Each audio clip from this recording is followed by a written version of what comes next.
Question number 90 में correction है यार। 90।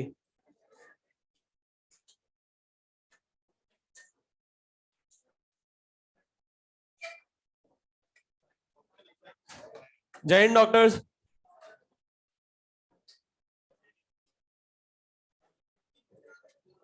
कहां तक पढ़ा दिया था अपन ने?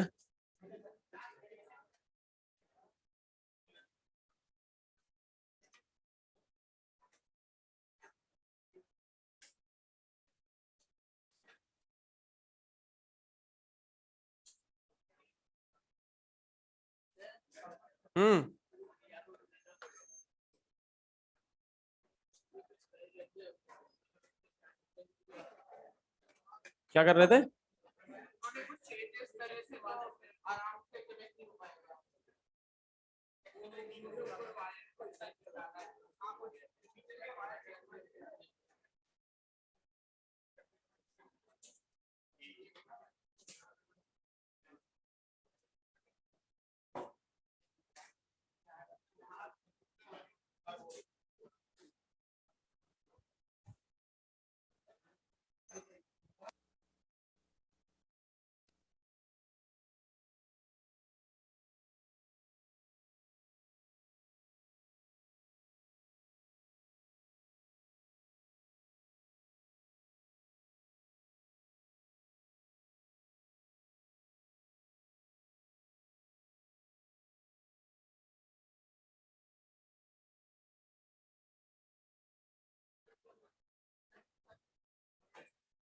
कहां पे कल करे थे उन्होंने वायर वायर?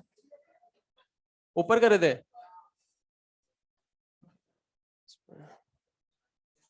चलो ठीक है, देखते हैं।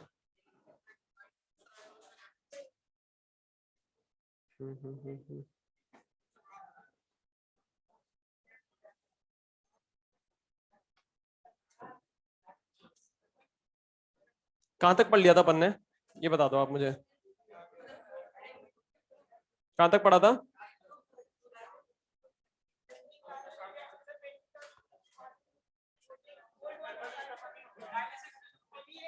डायलिसिस कर लिया था? करना है? डायलिसिस करना है?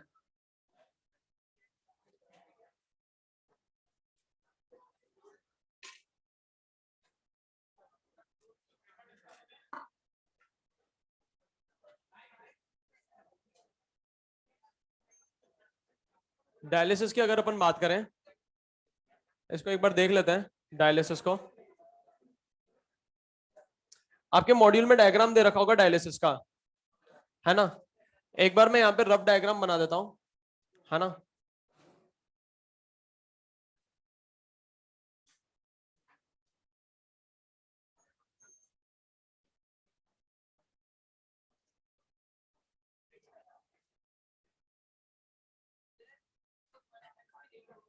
क्या? वो मैंने बोले थे रीड करने को, सिर्फ रीडिंग करनी है, नाम पता होना चाहिए। अब इधर देखो एक बार, इसको देख लो एक बार। यहां पर अब अपन पढ़ रहे हैं प्योरिफिकेशन मेथड्स, ठीक है? लास्ट क्लास में अपन ने प्रिपरेशन मेथड देखे थे, और प्रिपरेशन किसका कराया था अपन ने? लायोफोबिक का कराया था। क्योंकि अपन जानते हैं लायोफोबिक सोल्यूशन को प्रिपेयर करने के लिए स्पेशल मेथड कैरी आउट कराने पड़ते हैं, और लायोफिलिक को प्रिपेयर करने के लिए क्या करना होता है? Simply mixing, warming and shaking the solution, ठीक है? तो स्पेशल मेथड्स अपन ने किसके लिए देखे थे? लायोफोबिक के लिए देखे थे। अब अपन क्या कर रहे हैं? प्योरीफाई कर रहे हैं उस सोल्यूशन को। अब आपके दिमाग में एक डाउट आएगा, सर एक बात बताओ, जब हमने अपने हाथों से सोल्यूशन बनाया तो इसको प्योरीफाई करने की क्या जरूरत पड़ रही है? इसमें इंप्योरिटीज आई तो कहां से आई? मुझे एक बात बताओ, लायोफोबिक का जब भी प्रिपरेशन करते हैं तो हमेशा लायोफोबिक में चार्ज होता है या नहीं होता है? होता है चार्ज, है ना? और चार्ज किसके कारण आता है? जब अपन इलेक्ट्रोलाइट का एडिशन करते हैं। पेप्टाइजेशन में बाहर से इलेक्ट्रोलाइट का एडिशन करना पड़ता है, ठीक है? अब जब भी याद करो, आपको एक्सपेरिमेंट करने का मौका मिलता है तो आपके दिमाग में ख्याल क्या होता है? आज मौका मिला है तो मिला है, पता नहीं आगे मिले ना मिले, आज ही हाथ साफ कर लूंगा। आपने डाल दिया इलेक्ट्रोलाइट, है डालना होता है स्मॉल अमाउंट में, आपने भर भर के डाल दिया, सोल्यूशन तो बन गया, पर यहां पर इंप्योरिटीज आ गई in the form of electrolytes. साथ ही साथ यहां पर इंप्योरिटीज आएंगी in the form of true solution particles. किसके फॉर्म में आएंगी? True solution particle. True solution particle जिनको अपन ऑप्टिकल मीन से देख ही नहीं सकते। हाँ, NaCl, ठीक है, जिनको अपन ऑप्टिकल मीन से देख ही नहीं सकते। और अपन जानते हैं कि कोई भी सोल्यूशन 100% प्योर तो नहीं होता है, ठीक है। तो यहां पर इंप्योरिटीज किस फॉर्म में होंगी? Either in the form of crystalloid particles, जिसे अपन ट्रू पार्टिकल्स भी कहते हैं, ट्रू सोल्यूशन पार्टिकल्स भी कहते हैं, और either in the form of electrolyte. तो यहां पर ये जो बॉटल आपको नजर आ रही है डायग्राम में, आपके मॉड्यूल में आप देख सकते हैं डायग्राम, ये जो बॉटल नजर आ रही है ये कोई बॉटल नहीं है, ये क्या है? बैग है। और ये जो बैग बना हुआ है ये किसका बना हुआ है? पार्चमेंट पेपर का बना हुआ है। किसका बना हुआ है? पार्चमेंट पेपर का बना हुआ है, या अपन कहते हैं सेलोफेन मेम्ब्रेन का बना हुआ है, ठीक है। अब जो बेसिक कॉन्सेप्ट है वो क्या है इसके पीछे, कि इस मेम्ब्रेन के थ्रू इंप्योरिटीज का डिफ्यूजन पॉसिबल है, पर इस मेम्ब्रेन के थ्रू कोलाइडल पार्टिकल्स का डिफ्यूजन पॉसिबल नहीं है। ये बात समझ में आती है? मतलब इस मेम्ब्रेन के थ्रू कोलाइडल पार्टिकल्स डिफ्यूज नहीं हो सकते, पर इसके थ्रू जो इंप्योरिटीज हैं, जो क्रिस्टलाइट पार्टिकल्स हैं, जो इलेक्ट्रोलाइट्स हैं, वो डिफ्यूज हो जाती हैं, ठीक है। तो अब अपन कर क्या रहे हैं? यहां पर फास्ट फ्लोइंग वाटर पास करा रहे हैं। क्या पास करा रहे हैं? Fast flowing water. अब फास्ट फ्लोइंग वाटर जब अपन पास करेंगे तो होगा क्या? वाटर अपने फ्लो के साथ इस मेम्ब्रेन के थ्रू डिफ्यूज होगा, और अपने फ्लो के साथ यहां पर जितने भी पार्टिकल्स हैं उनको इस वॉल पर हिट कराएगा। इस वॉल पे क्या कराएगा? हिट कराएगा।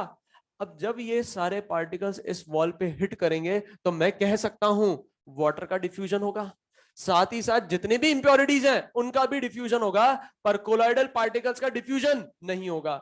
मतलब मैं कह सकता हूं इंप्योरिटीज जो है वो यहां से बाहर आ जाएंगी। मतलब यहां पर बाहर कौन कौन निकलेगा? वाटर भी निकलेगा, क्रिस्टलाइड पार्टिकल्स निकलेंगे, और इलेक्ट्रोलाइट पार्टिकल्स निकलेंगे। ये बात समझ में आ रही है? ठीक है।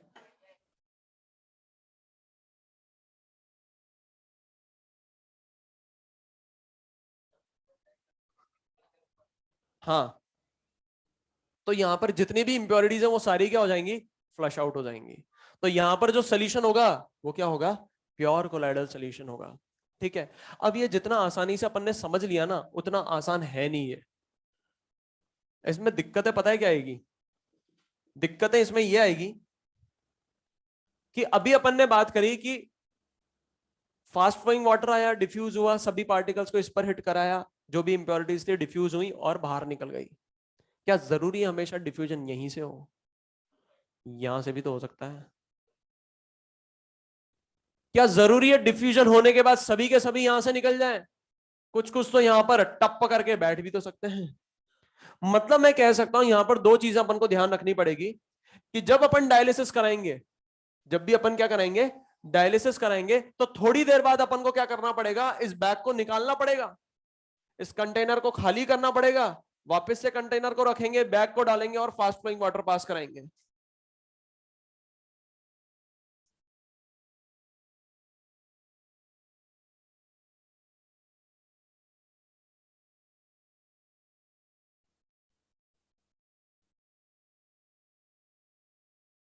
हाँ, ये बात समझ में आ रही है? ठीक है। तो मैं यहां पर कह सकता हूं कि जरूरी नहीं है कि सभी पार्टिकल्स यहां से डिफ्यूज हो जाए। यहां से भी तो डिफ्यूज हो सकते हैं, यहां से भी हो सकते हैं, यहां से भी हो सकते हैं। तो अपन को क्या करना पड़ेगा कि कुछ टाइम बाद बैग निकालना पड़ेगा, कंटेनर खाली करना पड़ेगा, वापस से कंटेनर रखेंगे, बैग डालेंगे और वापस से फास्ट फ्लोइंग वाटर पास कराएंगे। जैसे ही थोड़ा टाइम बीत जाएगा वापस से कंटेनर निकालेंगे, बैग निकालेंगे, कंटेनर को खाली करेंगे, वापस रखेंगे, वापस बैग डालेंगे, फास्ट फ्लोइंग वाटर पास कराएंगे। एक बात मुझे बताइए, जो डायलिसिस प्रोसेस है ये फास्ट प्रोसेस या स्लो प्रोसेस? Slow process. ये बात समझ में आ रही है? क्लियर है यहां तक? तो एक दिक्कत तो यहां पर ये है। दूसरी दिक्कत पता है क्या है? दूसरी दिक्कत ये है कि इसको करने में तो बड़ा मजा आएगा। पानी डालो, निकालो, डालो, निकालो। बात समझ में आ रही है ना? अब आप कहोगे यार कितना मजा आ रहा है, कराते रहोगे, पर ज्यादा देर तक कराओगे तो खतरे से खाली नहीं है। क्योंकि फास्ट फ्लोइंग वाटर जब यहां पर कंटिन्यूअसली पार्टिकल्स पर हिट करेगा तो जो चार्ज एड्सॉर्ब होगा वो डिसॉर्ब हो जाएगा। और एक बार चार्ज जो एड्सॉर्ब था वो डिसॉर्ब हो गया तो इनको कोई भी झूला नहीं झूला पाएगा, ये टप से नीचे बैठ जाएंगे। इधर देखो, हाँ पीपीटी यहाँ खोलनी है। बात समझ में आ रही है? क्लियर है बात सभी को? कुछ फर्क नहीं पड़ता। और कैमरा चल रहा है, सब सुन रहे हैं। इधर देखो, आप इधर ध्यान लगाओ, हे मत करो। क्लियर है यहां तक? ये दोनों पॉइंट समझ में आ गए? प्रोलॉन्ग डायलिसिस भी नहीं कराना है। प्रोलॉन्ग डायलिसिस कराओगे ना, यहां पर क्या हो जाएगा, कोगुलेशन हो जाएगा। यहां पर क्या बन जाएगा, प्रेसिपिटेट बन जाएगा। ठीक है,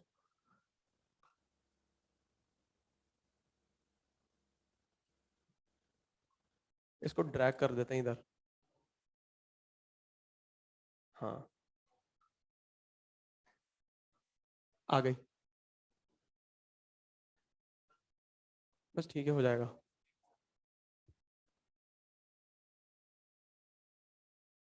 हो जाता है वो तो।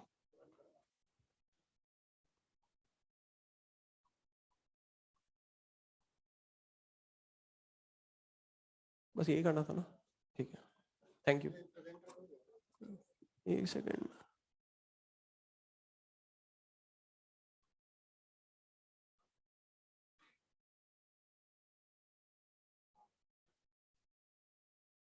हम्म, हाँ ठीक है, थैंक यू।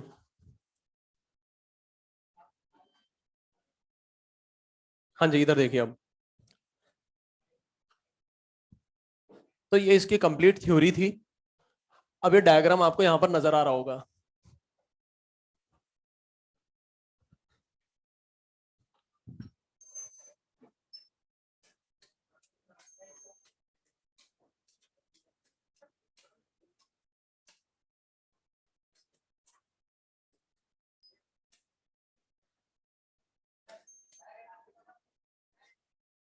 हाँ जी, इधर देखिए अब। ये चीज समझ में आती है जो भी मैंने आपको बताई। ठीक है, एक बार पढ़ लेते हैं। The process of separating the particles of colloid from those of crystalloid by means of diffusion through a suitable membrane is called dialysis.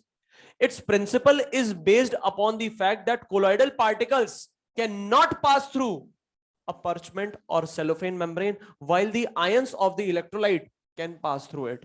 तो जितनी भी impurities है वो तो इसके थ्रू डिफ्यूज हो जाएंगी, पर colloidal particles डिफ्यूज नहीं होंगे।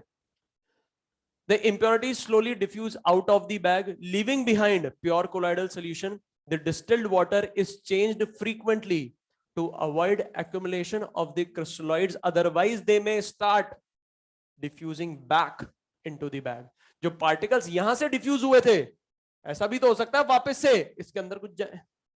तो अपन क्या करेंगे, कुछ टाइम बाद वापस से क्या करेंगे, इस पूरे वाटर को क्या कर देंगे, चेंज कर देंगे, रखेंगे, कंटेनर डालेंगे या बैग डालेंगे, वापस से फास्ट फ्लोइंग वाटर पास करेंगे। और ऐसे 3-4 बार करना पड़ेगा, तब जाके डायलिसिस प्रोसेस क्या हो जाएगा, कंप्लीट हो जाएगा।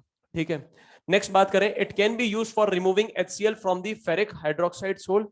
कब यूज करते हैं, जब फेरिक हाइड्रोक्साइड कोलाइडल सोल्यूशन में इंप्योरिटीज किस फॉर्म में हो, HCl के फॉर्म में हो।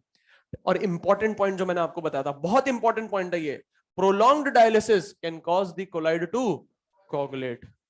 ज्यादा देर तक डायलिसिस कराओगे तो हो क्या जाएगा, कोगुलेशन हो जाएगा।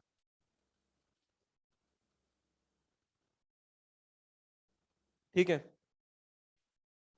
नेक्स्ट अगर अपन यहां पर बात करें, नेक्स्ट मेथड है इलेक्ट्रोडायलिसिस। इलेक्ट्रोडायलिसिस में होता क्या है, ये नॉर्मल डायलिसिस जैसा ही होता है, पर अपन क्या कर देते हैं, इस सेटअप के अक्रॉस इलेक्ट्रिक फील्ड अप्लाई कर देते हैं। जब अगर अपन यहां पर इलेक्ट्रिक फील्ड अप्लाई करेंगे तो एक टर्मिनल होगा पॉजिटिव, दूसरा टर्मिनल होगा negative. Anode positive terminal, cathode negative terminal.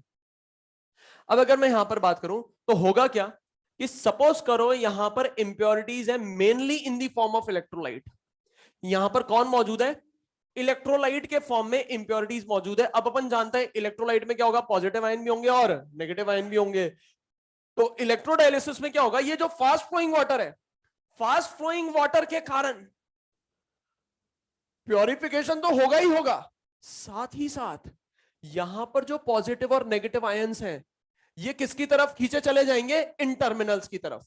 अगर मैं बात करूं एनोड की, एनोड की तरफ पार्टिकल कौन सा खींचेगा, नेगेटिव पार्टिकल, और कैथोड की तरफ कौन सा पार्टिकल खींचेगा, पॉजिटिव पार्टिकल। मतलब इस बैग के अंदर जितने भी पॉजिटिव और नेगेटिव पार्टिकल्स होंगे इलेक्ट्रोलाइट के, वो इस इलेक्ट्रिक फील्ड के कारण खींचे चले जाएंगे। मतलब कह सकता हूं वाटर के कारण तो सेपरेशन हो ही रहा है, साथ ही साथ इन इलेक्ट्रिक फील्ड के कारण भी हो रहा है। तो एक बात मुझे बता दो आप, इलेक्ट्रोडायलिसिस और डायलिसिस में से, दोनों में से फास्ट प्रोसेस कौन सा है? इलेक्ट्रोडायलिसिस है। ये बात समझ में आ रही है?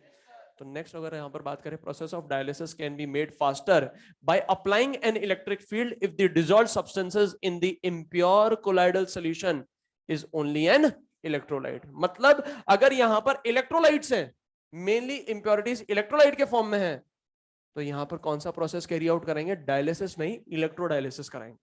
प्रोसेस क्या होगा? फास्टर होगा। और लास्ट प्योरिफिकेशन मेथड है अल्ट्रा फिल्ट्रेशन। याद करो, कहीं नाम सुना था? जब अपन ने कंपैरिजन करा था ट्रू सॉल्यूशन का, कोलाइडल सॉल्यूशन का और सस्पेंशन सॉल्यूशन का, तो वहां पर मैंने बताया था कि कोलाइडल सॉल्यूशन का सेपरेशन करना है तो किसकी मदद से करेंगे? अल्ट्रा फिल्ट्रेशन मेथड की मदद से करेंगे। ये बात समझ में आती है? ठीक है। अब अल्ट्रा फिल्ट्रेशन की अगर अपन बात करें तो सुनना ध्यान से। क्यों हंस रहे हो? हाँ बोलो ना। कभी लैब गए हो? नहीं गए तो फिर फिल्ट्रेशन भी नहीं करा होगा। फिल्ट्रेशन जब करते हैं ना, फिल्टर पेपर की मदद से करते हैं। ठीक है, फिल्टर पेपर की मदद से करते हैं। अब जब फिल्ट्रेशन करोगे, सपोज करो किसी दिन आपको लैब असिस्टेंट ने बोल दिया कि आज आपको फिल्ट्रेशन करना है, आप बहुत खुश, आज मौका मिला है, आगे मिले ना मिले, उन्होंने दिया आपको फिल्टर पेपर।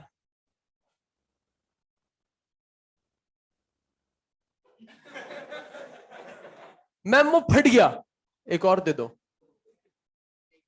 दे देंगे, वो कोई दिक्कत नहीं है। मैम इतने पतले पेपर हैं ये फट जाते हैं, एक और दे दो। वो मना नहीं करेंगे, दे देंगे। क्यों? क्योंकि गरीब होता है, सस्ता आता है। क्या होता है? सस्ता होता है। सस्ता क्यों होता है? क्योंकि उसमें पोर की साइज बड़ी होती है। ठीक है, अब पोर की साइज बड़ी है, अब अगर आप कोलाइडल सॉल्यूशन पास कराओगे तो पूरा सॉल्यूशन का सॉल्यूशन बह जाएगा, कोई नहीं रुकेगा। बात समझ में आ रही है? तो अगर कोलाइडल सॉल्यूशन को सेपरेट करना है, इसमें से इंप्योरिटीज रिमूव करनी है, तो अपन को क्या यूज करना पड़ेगा? अल्ट्रा फिल्टर पेपर यूज करना पड़ेगा। और अल्ट्रा फिल्टर पेपर जहां पर यूज करते हैं उस प्रोसेस को बोलते हैं अल्ट्रा फिल्ट्रेशन। ठीक है, अब इस फिल्टर पेपर को अपन को क्या बनाना है? अल्ट्रा फिल्टर पेपर बनाना है। क्या बनाना है? Ultra filter paper. अब अल्ट्रा फिल्टर पेपर कैसे बनाएंगे? फिल्टर पेपर लो, इसको किस में डालो? जिलेटिन में डालो या कोलोडियन में डालो। दोनों में मत डाल देना, या तो जिलेटिन में डालना या कोलोडियन में डालना। ठीक है, जैसे ही जिलेटिन या कोलोडियन में डालोगे ये फटने की कगार पर आ जाएगा। तो इसको स्ट्रॉन्ग करने के लिए, इसको हार्ड करने के लिए फटाफट किस में डाल दो? फॉर्मेल्डिहाइड में डाल दो, ये पेपर हार्ड हो जाएगा। और ये जो पेपर है ये कहलाएगा अल्ट्रा फिल्टर पेपर। ठीक है, अब अगर इस अल्ट्रा फिल्टर पेपर की मदद से आप फिल्ट्रेशन करोगे तो उस प्रोसेस को बोलते हैं अल्ट्रा फिल्ट्रेशन।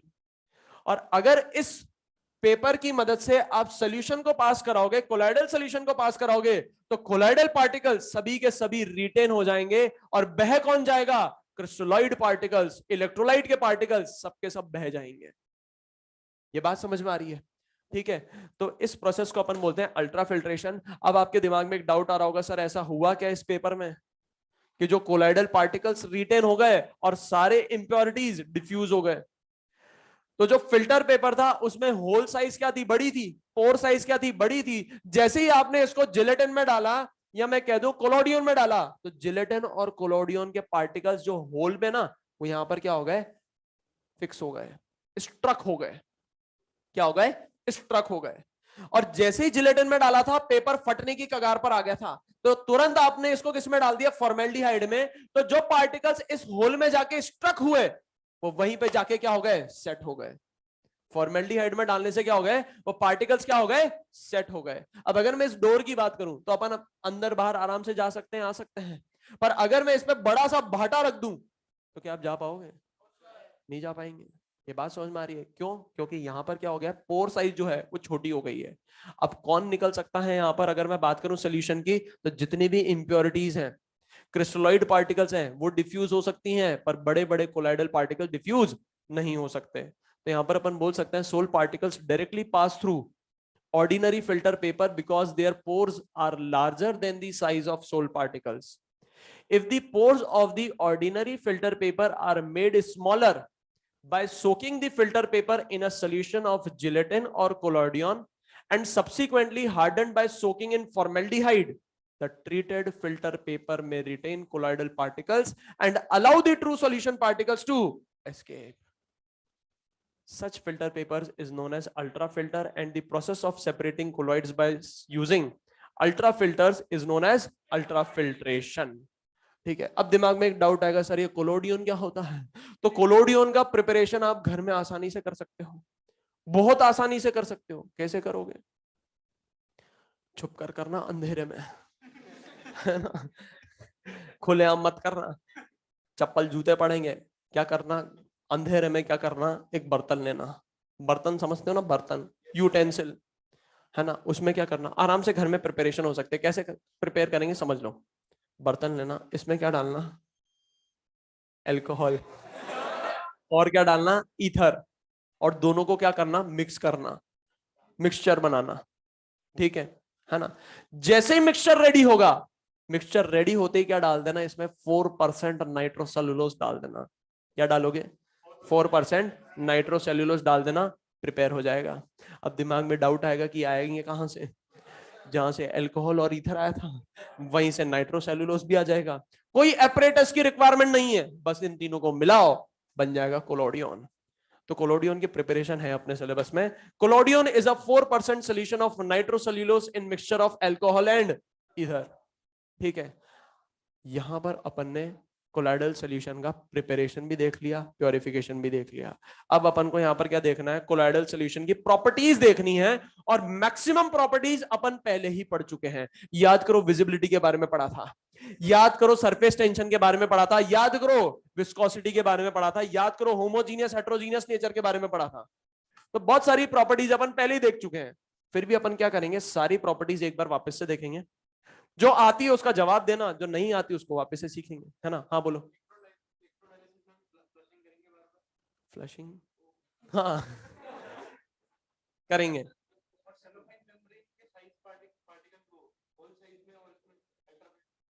फाइन मेम्ब्रेन्स होती हैं, सभी फाइन मेम्ब्रेन्स में आती हैं, लगभग सेम ही होती हैं। उससे भी पास करोगे तब रिटेन कर जाएगा कोलाइडल पार्टिकल्स को। प्रॉपर्टीज ऑफ कोलाइडल सॉल्यूशन की बात करें, मुझे फटाफट बताओ, कोलाइडल पार्टिकल्स, या मैं बात करूं कोलाइडल सॉल्यूशंस, हेट्रोजीनियस या होमोजीनियस? हेट्रोजीनियस, क्योंकि दो फेज एग्जिबिट करते हैं, पार्टिकल साइज बड़ी होती है, अपन कह सकते हैं colloidal particles in a solution differ in sizes and are not homogeneously distributed throughout the solution. Next अगर अपन बात करें विजिबिलिटी की, तो विजिबिलिटी मैंने बताया था कोलाइडल सॉल्यूशन को क्या नेकेड आई से देख सकते हैं? किससे देखेंगे? अल्ट्रा माइक्रोस्कोप से। अब इसको देखा कैसे गया था समझना।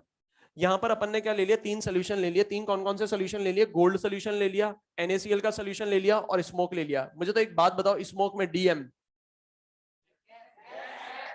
DP, ये बात समझ में आती है? क्लियर है? तो यहां पर 3 सोल्यूशन ले लिए। मुझे तो एक बात बताओ, यहां पर ट्रू सोल्यूशन कौन सा है? NaCl। और कोलाइडल सोल्यूशन कौन सा है? कोलाइडल गोल्ड और स्मोक, ठीक है। अब मुझे एक चीज समझ में आती है, यहां पर पार्टिकल्स को नेकेड आई से तो नहीं देख सकते, तो कैसे देखेंगे? जब मैं तीनों सॉल्यूशन से लाइट पास कराऊंगा और बैकग्राउंड डार्क रखूंगा। तीनों सॉल्यूशन से मैंने क्या करी? लाइट पास कराई, और बैकग्राउंड क्या रखा? डार्क रखा।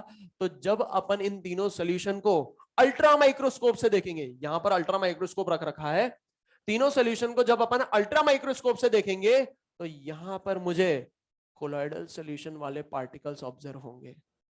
यहां पर अगर पार्टिकल्स को देख पा रहा हूं मतलब कोलॉइडल सॉल्यूशन, यहां नहीं देख पा रहा हूं मतलब ट्रू सॉल्यूशन, यहां पर देख पा रहा हूं तो कोलॉइडल सॉल्यूशन। पार्टिकल्स को देख क्यों पा रहा हूं? क्योंकि कोलॉइडल सॉल्यूशन में जो डीपी पार्टिकल्स होते हैं वो लाइट को स्कैटर करते हैं। लाइट को क्या करते हैं? स्कैटर करते हैं, जिसके कारण यहां पर ये जो पार्टिकल्स हैं ये ब्राइट स्पॉट्स की तरह नजर आएंगे। अल्ट्रा माइक्रोस्कोप से देखेंगे ना डार्क बैकग्राउंड करके, तो ये कैसे नजर आएंगे? ब्राइट स्पॉट्स की तरह नजर आएंगे। तो जिन सॉल्यूशन में ब्राइट स्पॉट्स नजर आएंगे वो colloidal solution. Colloidal particles cannot be seen with naked eyes. Colloidal particles, however, scatter light and become visible as bright spots in a dark background when seen through a ultra microscope. एक chemist हुआ करते थे जिगमोंडी करके, ठीक है, उन्होंने ultra microscope की बात करूं तो माइक्रोस्कोप डिवाइस करा था और वो जो माइक्रोस्कोप डिवाइस कर रहा था वो किस प्रिंसिपल पे बेस्ड था? Scattering of light by sol particles.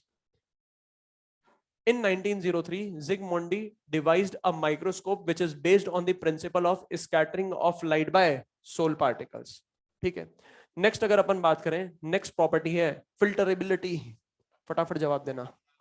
मुझे एक बात बताओ, क्या अगर मैं कोलाइडल सॉल्यूशन का फिल्ट्रेशन करूंगा तो पार्टिकल सेपरेट होंगे? क्या फाइन मेम्ब्रेन से करूंगा तो हो जाएंगे?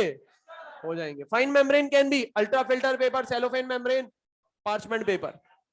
Colloidal particles pass through an ordinary filter paper but do not pass through parchment and other fine membranes. Next property है surface tension and viscosity. फटाफट जवाब देना. मुझे एक बात बताओ, लायोफिलिक की बात करें, लायोफिलिक की, तो लायोफिलिक में डीपी और डीएम के बीच में अट्रैक्शन या रिपल्शन? अगर डीपी और डीएम के बीच में अट्रैक्शन है तो विस्कोसिटी बढ़ेगी या घटेगी?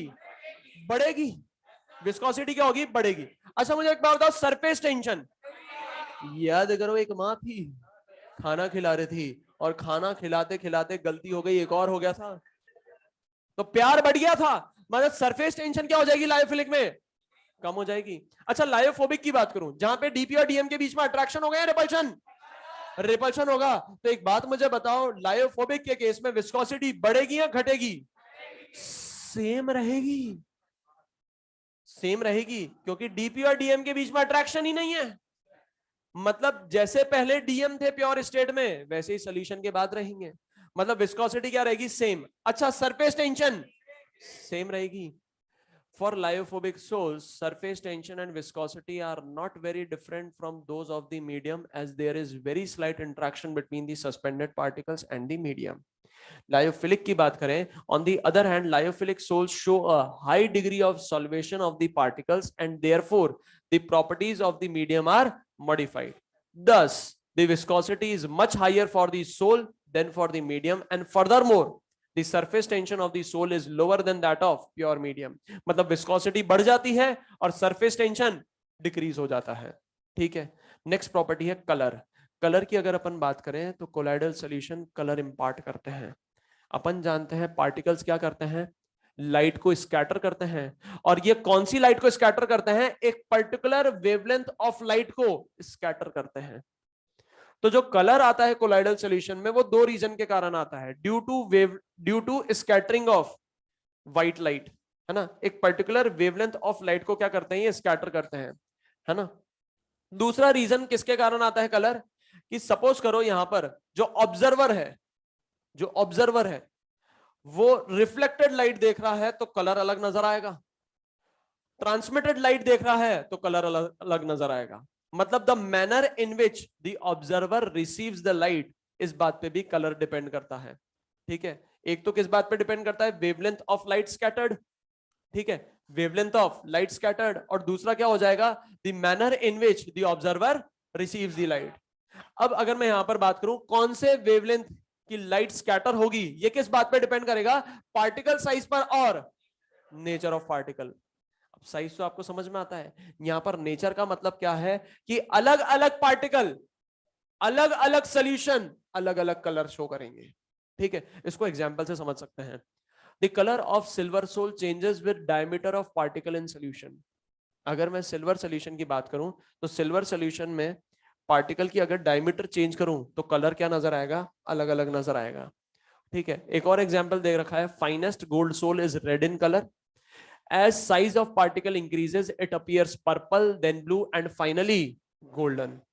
और अगर इसकी बात करें, manner in which the observer receives the light, तो अगर मैं मिक्सचर लेता हूं मिल्क और वाटर का, तो वो mixture appears blue when viewed by reflected light, but red when viewed by transmitted light. अगर मैं transmitted light देखूंगा तो red color, अगर मैं reflected light देखूंगा तो blue color. ये बात समझ में आ रही है? तो जो कलर है कोलाइडल सॉल्यूशन का वो दो बात पे डिपेंड करता है, wavelength of light scattered and the manner in which the observer receives the light. Next property है कॉलिगेटिव प्रॉपर्टी. मुझे एक बात बताओ, कॉलिगेटिव प्रॉपर्टी किस बात पे डिपेंड करेगी? Relative number of solid particles पे डिपेंड करेगी. ये बात समझ में आ रही है? अब अपन को यहां पर पता है क्या पता करना है? अपन को यह पता करना है कि ट्रू सॉल्यूशन में कॉलिगेटिव प्रॉपर्टी ज्यादा ऑब्जर्व होगी या कोलाइडल सॉल्यूशन में कॉलिगेटिव प्रॉपर्टीज ज्यादा ऑब्जर्व होगी, ये पता करना है। ठीक है, अब ध्यान से सुनना।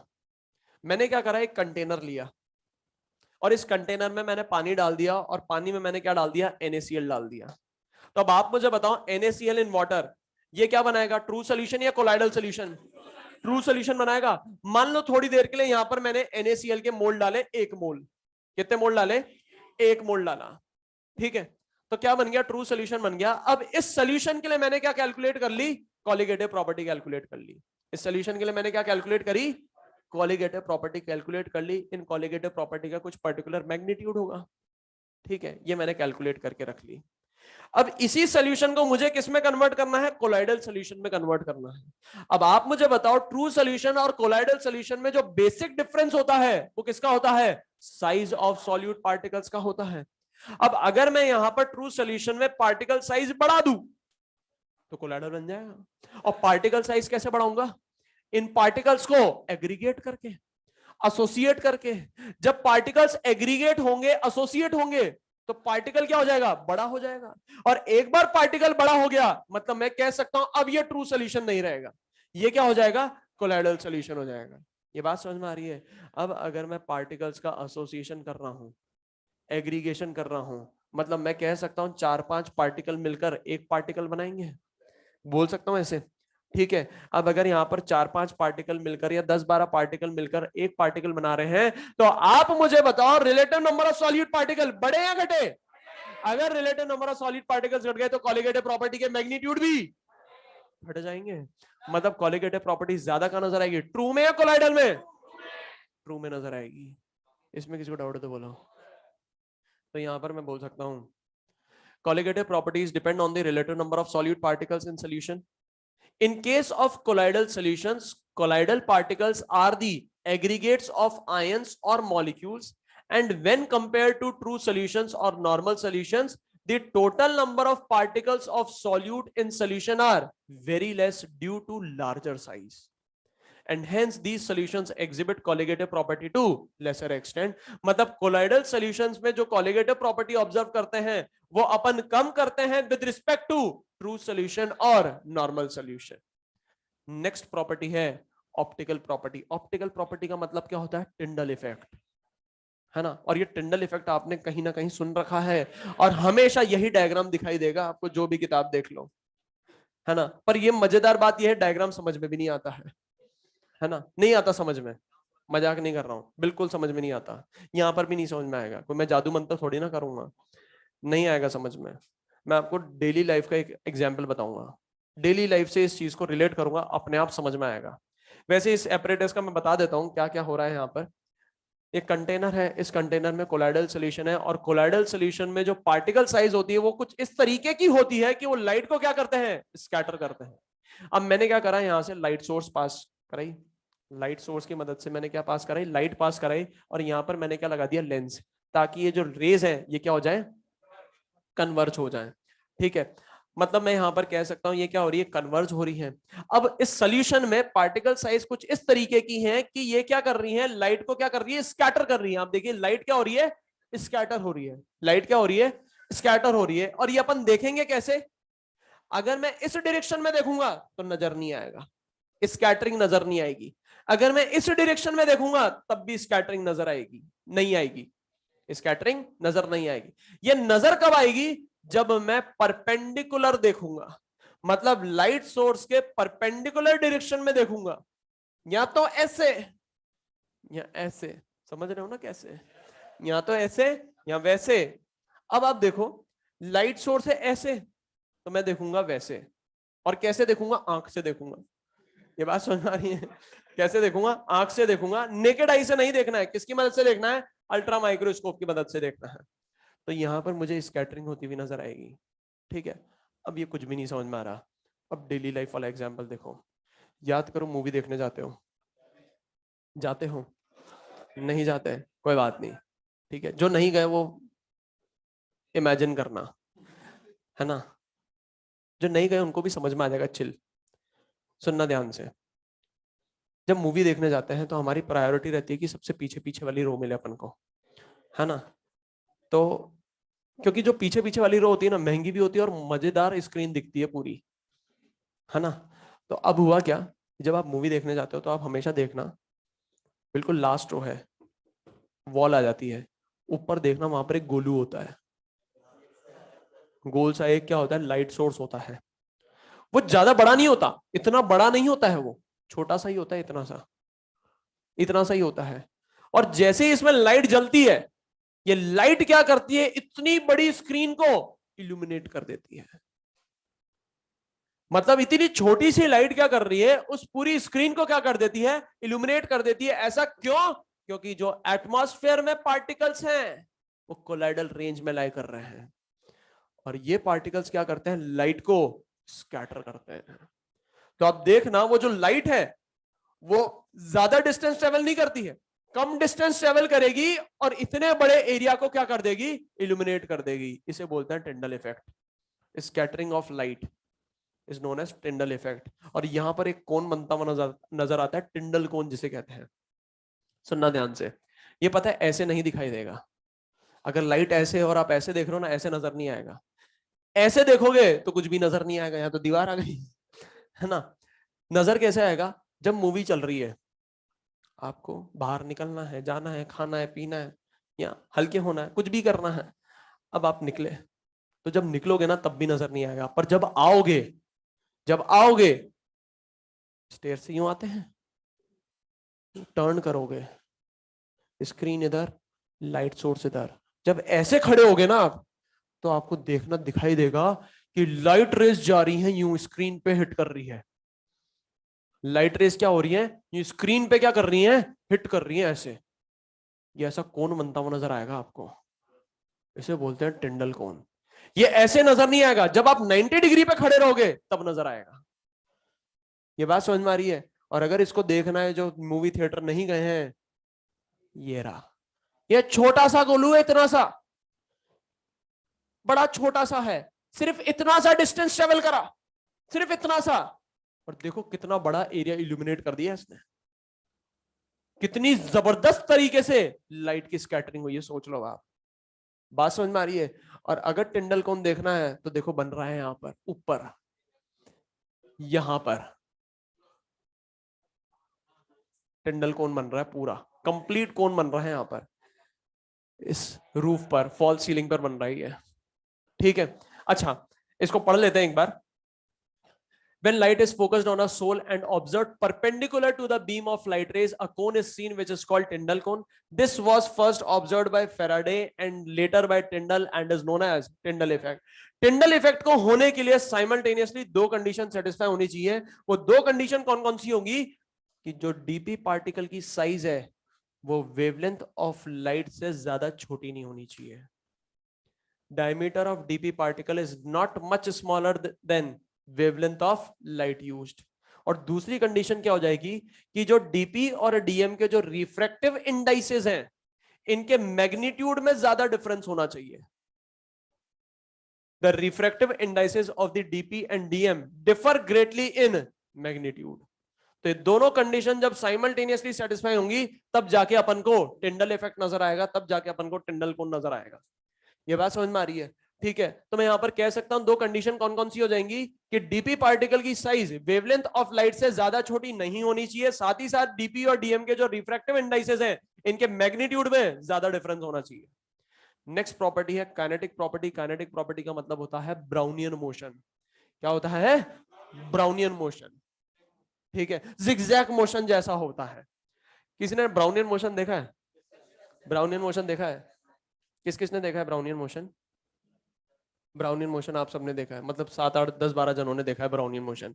मजेदार बात यह है कि ब्राउनियन मोशन आप नेकेड आई से देख ही नहीं सकते, अल्ट्रा माइक्रोस्कोप से देखना पड़ता है ना। ब्राउनियन मोशन की बात करो, नेकेड आई से नहीं देख सकते, अल्ट्रा माइक्रोस्कोप से देखना पड़ता है। अब होता क्या है, ब्राउनियन मोशन अपन को कहां नजर आएगा, कोलाइडल सॉल्यूशन में नजर आएगा। कहां नजर आएगा, कोलाइडल सॉल्यूशन में नजर आएगा। कोलाइडल सॉल्यूशन में जो डीपी पार्टिकल्स का मोशन होता है वो जिगजैग मोशन होता है, जिगजैग मूवमेंट होता है। और इस जिगजैग मूवमेंट और मोशन को अपन क्या बोलते हैं, ब्राउनियन मोशन। ये बात समझ में आ रही है।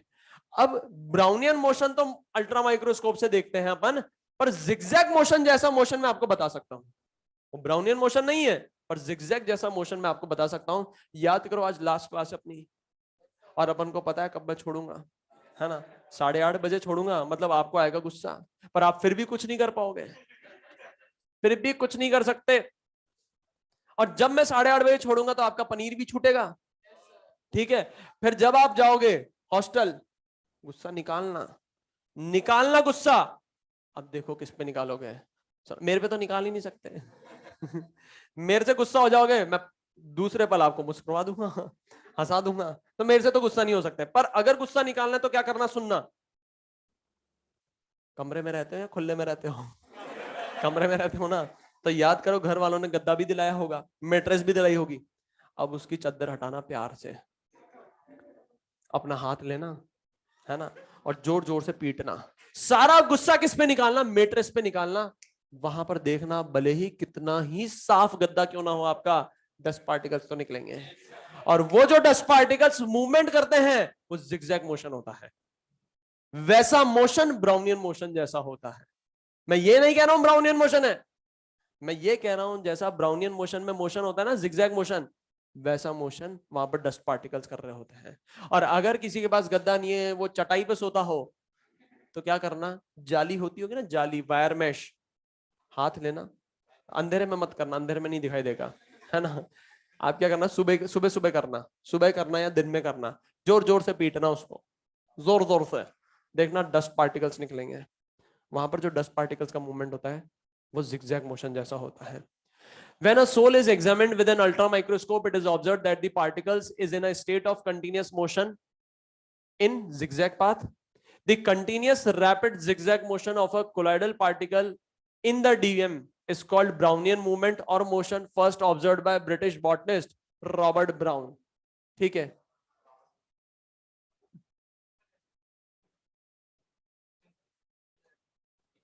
अच्छा, इनको तो जानते ही होंगे ना, रॉबर्ट ब्राउन को, है ना?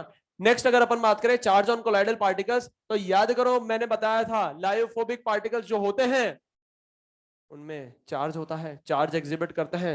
दो रीजन बताए थे, due to preferential adsorption of common ion और due to electron capture in Bredig arc method. दो रीजन बताए थे, एक और रीजन बताना बाकी, मैंने कहा था 3 रीजन के कारण आता है।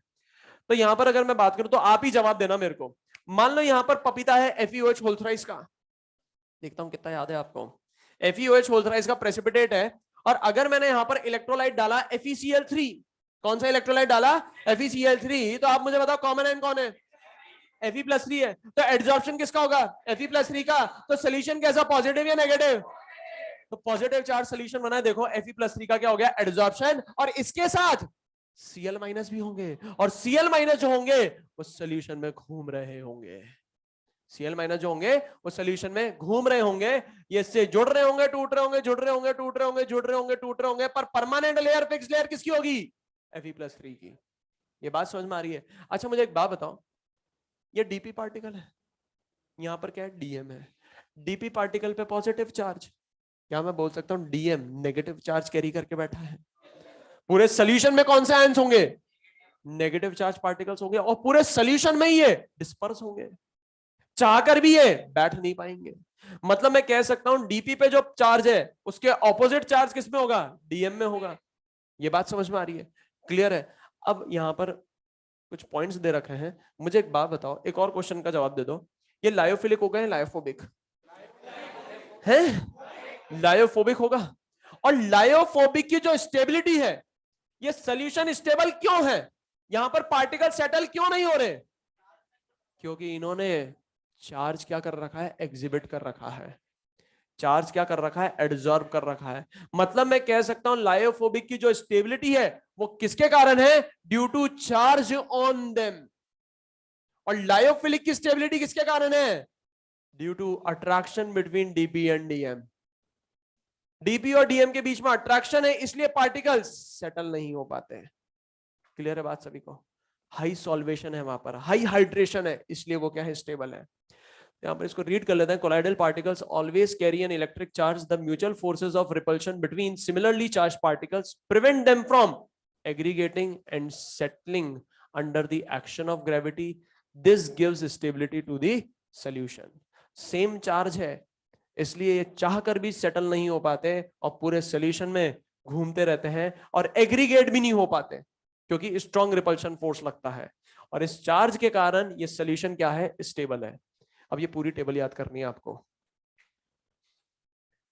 याद करो, मैंने आपको ब्रेडिक आर्क मेथड बताया था और वहां पर अपन ने गोल्ड सॉल्यूशन का फॉर्मेशन करा था, प्रिपरेशन करा था, और वहां पर चार्ज किसके कारण आता है, ड्यू टू इलेक्ट्रॉन कैप्चर। अगर इलेक्ट्रॉन कैप्चर के कारण चार्ज आता है मतलब मैं कह सकता हूं नेगेटिव चार्ज होगा, AU, AG, PT, CU। Bredig arc method, Bredig's बहुत अमीर साइंटिस्ट थे, अमीर सब्सटेंसेस के साथ करते थे, है ना, तो उसके एग्जाम्पल हो जाएंगे। अब ये पूरी टेबल याद करनी है और इंपॉर्टेंट भी है और पूछता भी है, ठीक है, पूछता है एग्जामिनर, पूछता है, डेफिनेटली पूछता है, भले ही इनडायरेक्टली पूछे पर पूछेगा जरूर। इस टेबल का बहुत यूज है, तो ये पूरी टेबल याद करनी है, कर लोगे? करनी है तो ये करनी है। एक तरीका बता रहा हूं, हमेशा मेरे पे डिपेंडेंट मत रहा करो। मेडिकल कॉलेज में जाओगे तो वहां पर इतनी मोटी मोटी किताबें होंगी, वहां मैं थोड़ी ना होऊंगा ट्रिक बनाने, तो आपको खुद बनाना पड़ेगा। अब यहाँ पर अगर अपन बात करें तो मैं बता देता हूँ, एक बहुत सिंपल सी ट्रिक बताता हूँ, इसको याद कर लो, वो अपने आप याद हो जाएगी। और इसको इसलिए याद करो क्योंकि ये कम है, हो जाएगी, अब हो जाएगी ना, है ना, लिख लिख के करोगे अपने आप हो जाएगी। क्लियर है बात सभी को? नहीं होगी?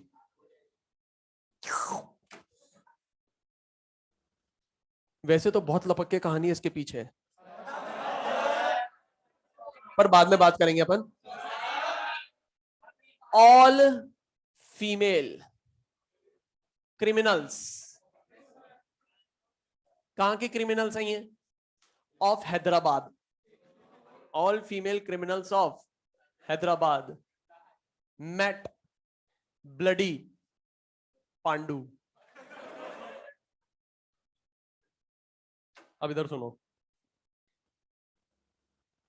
All AL aluminium, Fe iron, Cr chromium नहीं होता है, घोचो क्रोमियम होता है, क्रोमियम, CrFeAl। अच्छा एक मजेदार बात बताऊं, बहुत ही ज्यादा मजेदार बात बताऊंगा, इसको पता है लिखना है अपन को, है नहीं, लिखो बैठ के, फिर 5 मिनट और लिखो, लगाओगे लिखने के लिए, कर रहे हैं। अच्छा इधर देखो, O का मतलब क्या है, ऑक्साइड, देखते भी रहो, और हाइड्र का मतलब क्या है, हाइड्रोक्साइड। Me का मतलब क्या है, मिथाइलिन ब्लू। Me का मतलब क्या है, मिथाइलिन ब्लू। ब्लडी से दो चीजें मिलती हैं, एक तो हीमोग्लोबिन और एक ब्लड।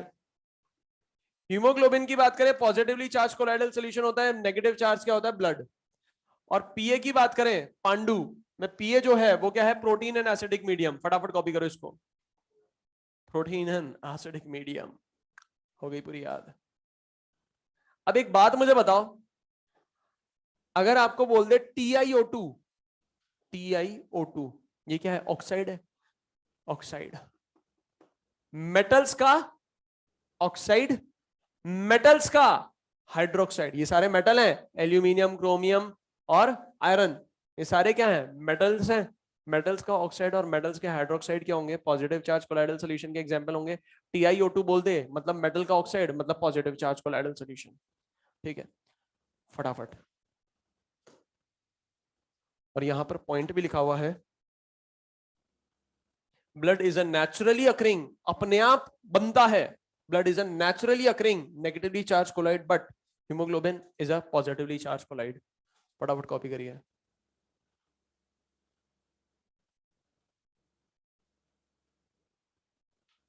हटा दूं?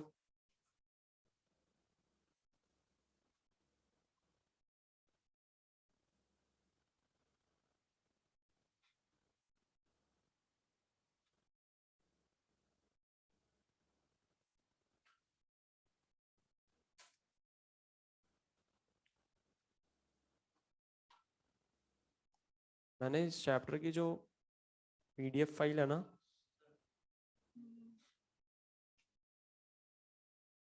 ये तो स्लाइड्स है, इसको मैंने PDF में कन्वर्ट करके आपको दे दिया है। सारे हैं।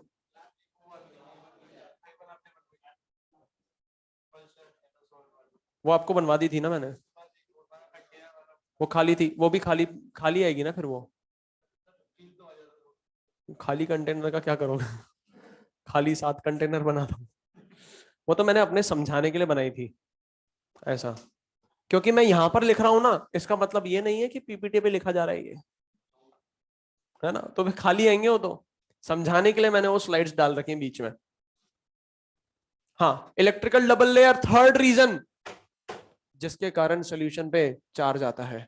पहला reason due to preferential absorption of common ion, दूसरा reason due to electron capture in Bredig arc method, और तीसरा reason formation of electrical double layer.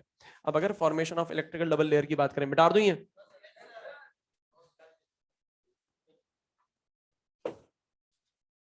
Haemoglobin और ब्लड लिख दिया था ये, हीमोग्लोबिन पॉजिटिव, ब्लड नेगेटिव, ठीक है। अच्छा, इलेक्ट्रिकल डबल लेयर की बात करें तो जो थर्ड रीजन है जिसके कारण कोलाइडल सॉल्यूशन चार्ज एग्जिबिट करते हैं वो है इलेक्ट्रिकल डबल लेयर। अब इसको समझना एक बार, मान लो कोलाइडल पार्टिकल है AlOH होल थ्राइस का, आप जवाब देना मेरे को, इस पर एड्सॉर्प्शन किसका हुआ है? पॉजिटिव पार्टिकल का हुआ है। मुझे एक बात बता दो, पॉजिटिव पार्टिकल कौन रहे होंगे? Al+3 होंगे, कॉमन आयन ही एड्सॉर्ब होता है, मतलब ये पार्टिकल्स कौन से होंगे? Al+3 होंगे। ये बात समझ में आ रही है? ठीक है।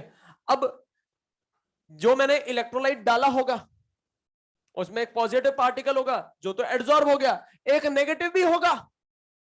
वो क्या बनाएगा? एक टेम्परेरी लेयर बनाएगा जो जुड़ती रहेगी, टूटती रहेगी, जुड़ती रहेगी, टूटती रहेगी, जुड़ती रहेगी, टूटती रहेगी। ये बात समझ में आती है? तो पार्टिकल के अराउंड एक पॉजिटिव चार्ज की लेयर है और एक नेगेटिव चार्ज की लेयर है, और इन दोनों लेयर का जो कॉम्बिनेशन होता है, पॉजिटिव चार्ज की लेयर और नेगेटिव चार्ज की लेयर का जो कॉम्बिनेशन होता है, इसे अपन बोलते हैं हेल्महोल्ट्ज डबल लेयर।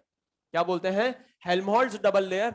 ये जो पॉजिटिव चार्ज की लेयर है ये फिक्स्ड लेयर होती है, क्यों? क्योंकि ये एड्सॉर्ब्ड हुई है, इन पार्टिकल्स का क्या हुआ है? एड्सॉर्प्शन हुआ है। ये फिक्स्ड लेयर है, ये कॉम्पैक्ट लेयर है। और ये जो नेगेटिव चार्ज की लेयर है ये मोबाइल लेयर है, डिफ्यूज लेयर है। ये जुड़ती रहेगी, टूटती रहेगी, जुड़ती रहेगी, टूटती रहेगी, जुड़ती रहेगी, टूटती रहेगी। अब ये डाउट आएगा, सर आपको कैसे पता ये डिफ्यूज्ड है? क्योंकि जब मैंने इस सॉल्यूशन के अक्रॉस इलेक्ट्रिक पोटेंशियल अप्लाई करा, इलेक्ट्रिक पोटेंशियल अप्लाई करा, तो एक टर्मिनल पॉजिटिव होगा और एक टर्मिनल नेगेटिव होगा। पॉजिटिव टर्मिनल की तरफ ये सभी डिफ्यूज लेयर वाले आयंस मूव करने लग गए। पॉजिटिव टर्मिनल की तरफ ये जितने भी डिफ्यूज्ड लेयर के आयंस हैं, मतलब नेगेटिव चार्ज के आयंस हैं, मोबाइल लेयर के आयंस हैं, वो मूव करने लग गए कहां पर? पॉजिटिव टर्मिनल की तरफ। और नेगेटिव टर्मिनल की तरफ कौन मूव करने लगा? ये जो फिक्स्ड लेयर के जो आयंस हैं ये मूव करने लग गए। पर जब ये मूव करे, इन्होंने अपने साथ इस कोलाइडल पार्टिकल को भी मूव कराया और कहां गए? नेगेटिव टर्मिनल की तरफ गए। तो ये समझ में आया कि ये जो लेयर है ये क्या है? फिक्स्ड लेयर, और ये क्या है? Mobile layer. क्लियर है बात सभी को? अब मुझे पता है पॉजिटिव और नेगेटिव के कारण यहां पर एक पोटेंशियल डेवलप होगा जिसे अपन बोलेंगे जीटा पोटेंशियल। क्या बोलेंगे? जीटा पोटेंशियल या इलेक्ट्रोकाइनेटिक पोटेंशियल। क्या बोलेंगे? Electrokinetic potential. मुझे एक बात बताओ, अगर ये पॉजिटिव और नेगेटिव लेयर नहीं होती, अगर ये पॉजिटिव और नेगेटिव लेयर नहीं होती, क्या पोटेंशियल डेवलप होता? नहीं होता। अच्छा, अगर ये पॉजिटिव और नेगेटिव लेयर नहीं होती तो क्या यहां पर सॉल्यूशन बनता या पपीता? पपीता बनता।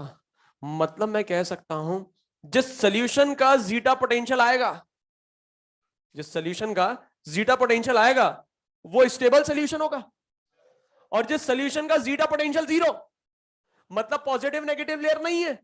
अगर पॉजिटिव नेगेटिव लेयर नहीं है मतलब क्या बना पड़ा है? पपीता बना पड़ा है उस सॉल्यूशन में। क्या बोल सकता हूं? मतलब मैं ये कह सकता हूं जिस सॉल्यूशन का जीटा पोटेंशियल होगा वो सॉल्यूशन स्टेबल, और जिसका नहीं होगा वो अनस्टेबल। इसमें किसी को डाउट है तो बोलो। क्लियर है बात सभी को?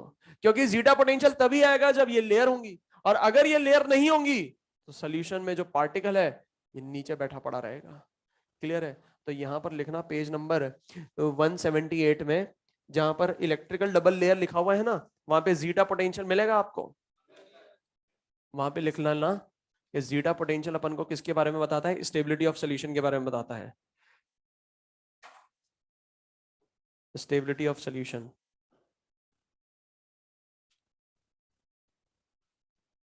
ठीक है, इसको रीड कर लेते हैं एक बार।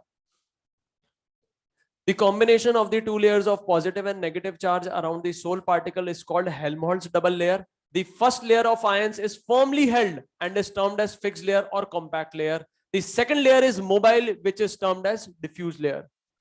The diffuse layer is only loosely attached to the particle surface and moves in the opposite direction under an applied electric field.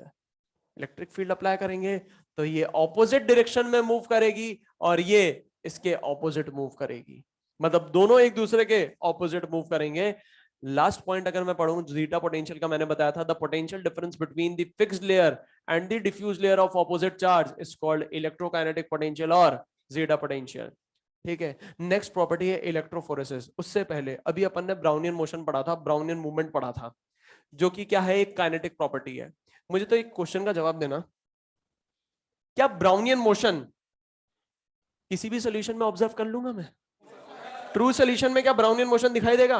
अरे ट्रू सॉल्यूशन के तो पार्टिकल ही नजर नहीं आएंगे, तो ब्राउनियन मोशन कहां से नजर आएगा? ठीक है, तो मैं कह सकता हूं जो ब्राउनियन मोशन है वो अपन कहां पर ऑब्जर्व करेंगे? जब पार्टिकल साइज कोलाइडल रेंज में होगी। मतलब कह सकता हूं ब्राउनियन मोशन जो है वो किस बात पे डिपेंड करेगा? साइज ऑफ पार्टिकल पे डिपेंड करेगा। साथ ही साथ मुझे एक बात बताओ, अगर मैं विस्कोसिटी ऑफ सॉल्यूशन की बात करूं, सॉल्यूशन की विस्कोसिटी ज्यादा, सॉल्यूशन की विस्कोसिटी क्या है? तो क्या जिगजैग मोशन हो पाएगा? क्या जिगजैग मोशन हो पाएगा? नहीं हो पाएगा। मतलब ब्राउनियन मोशन जो है वो विस्कोसिटी ऑफ सॉल्यूशन पे भी डिपेंड करता है। हवा में आप ज्यादा अच्छे से नाचोगे, पानी में मूवमेंट क्या हो जाएगा? कम हो जाएगा। और अगर मैं आपको चाशनी में पटक दूं या मैं ऐसे कह दूं कि मैंने आपको हनी में डुबो दिया, तो क्या आप मूव कर पाओगे? आपके जो मूवमेंट्स हैं वो बहुत ज्यादा रिस्ट्रिक्ट हो जाएंगे। वैसे ही विस्कोसिटी के साथ होगा। तो एक काम करो, काइनेटिक प्रॉपर्टी में देखो पेज नंबर 177, काइनेटिक प्रॉपर्टीज लिखी हुई है।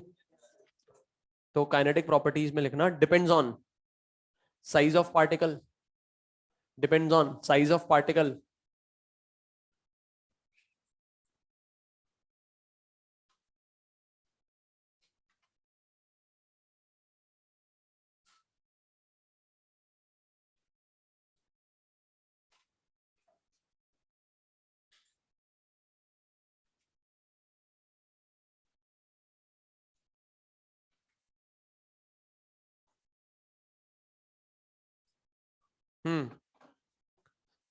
क्या? Size of particle and viscosity of solution, size of particle and viscosity of solution. तो ये जो भी मैंने आपके साथ नोट्स शेयर करे ना, इसको हिमाकत मत करना कि अपन कॉपी वॉपी में लिखें। इसकी एक काम करना, जेरोक्स निकलवा देना या सॉफ्ट कॉपी में पढ़ लेना। और एक और मजेदार बात बता देता हूँ, सारी चीजें आपके मॉड्यूल में दे रखी हैं, है ना। कुछ कुछ छोटे छोटे पॉइंट्स ही मैंने ऐड ऑन कर रखे हैं, ठीक है, वो ऐड कर लेना, इससे अच्छा तो है ना। क्योंकि मैं आपको जो भी चीज अभी भी ऐड करा रहा हूँ ना, वो इसमें एडेड नहीं है, पर एनसीईआरटी में दे रखी है। मैं इसमें ऐड कर लेता, पर मेरा टाइम नहीं था, तो इसलिए मुझे याद है कहाँ पर क्या क्या बताना है, ठीक है। तो मैं आपके इसमें मॉड्यूल में लिखवाता जा रहा हूँ। तो आपको अल्टीमेटली क्या पढ़ना है? मॉड्यूल पढ़ना है और ये पढ़ना है, दैट्स इट, ठीक है। पर मैं एक चीज बोलूंगा, एनसीईआरटी जरूर पढ़ना, इसकी जरूर पढ़ना, पर चैप्टर खत्म होने के बाद पढ़ना। अभी जब आपके तीनों मेजर हो जाएंगे ना, जब आपके मेजर कंप्लीट हो जाएंगे, तो आपके पास सफिशिएंट टाइम होगा 1 हफ्ते का। 1 हफ्ते में बिल्कुल लग कर जितने भी चैप्टर हुए हैं ना 12th के, रिवाइज कर लेना सारे के सारे, जितने भी हुए।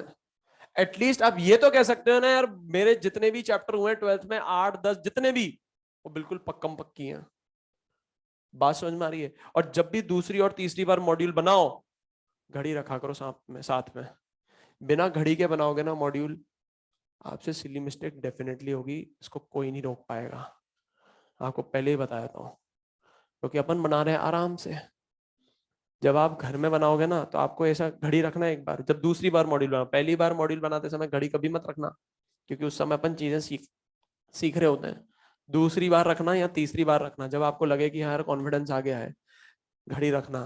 जब आप घर में बनाओगे ना तो आपको ऐसा लगेगा यार 1 घंटे में तो मेरे से सिर्फ 35 से 40 क्वेश्चन हुए हैं। तो आप कैसे एक्सपेक्ट कर सकते हो कि एग्जामिनेशन हॉल में आप 1 घंटे में 60 क्वेश्चन कर दो? नहीं होगा। और करने की भी कोशिश करोगे ना, गलतियां करके आओगे। 60 क्वेश्चन बनाओगे, उसमें से 25 गलत करके आओगे।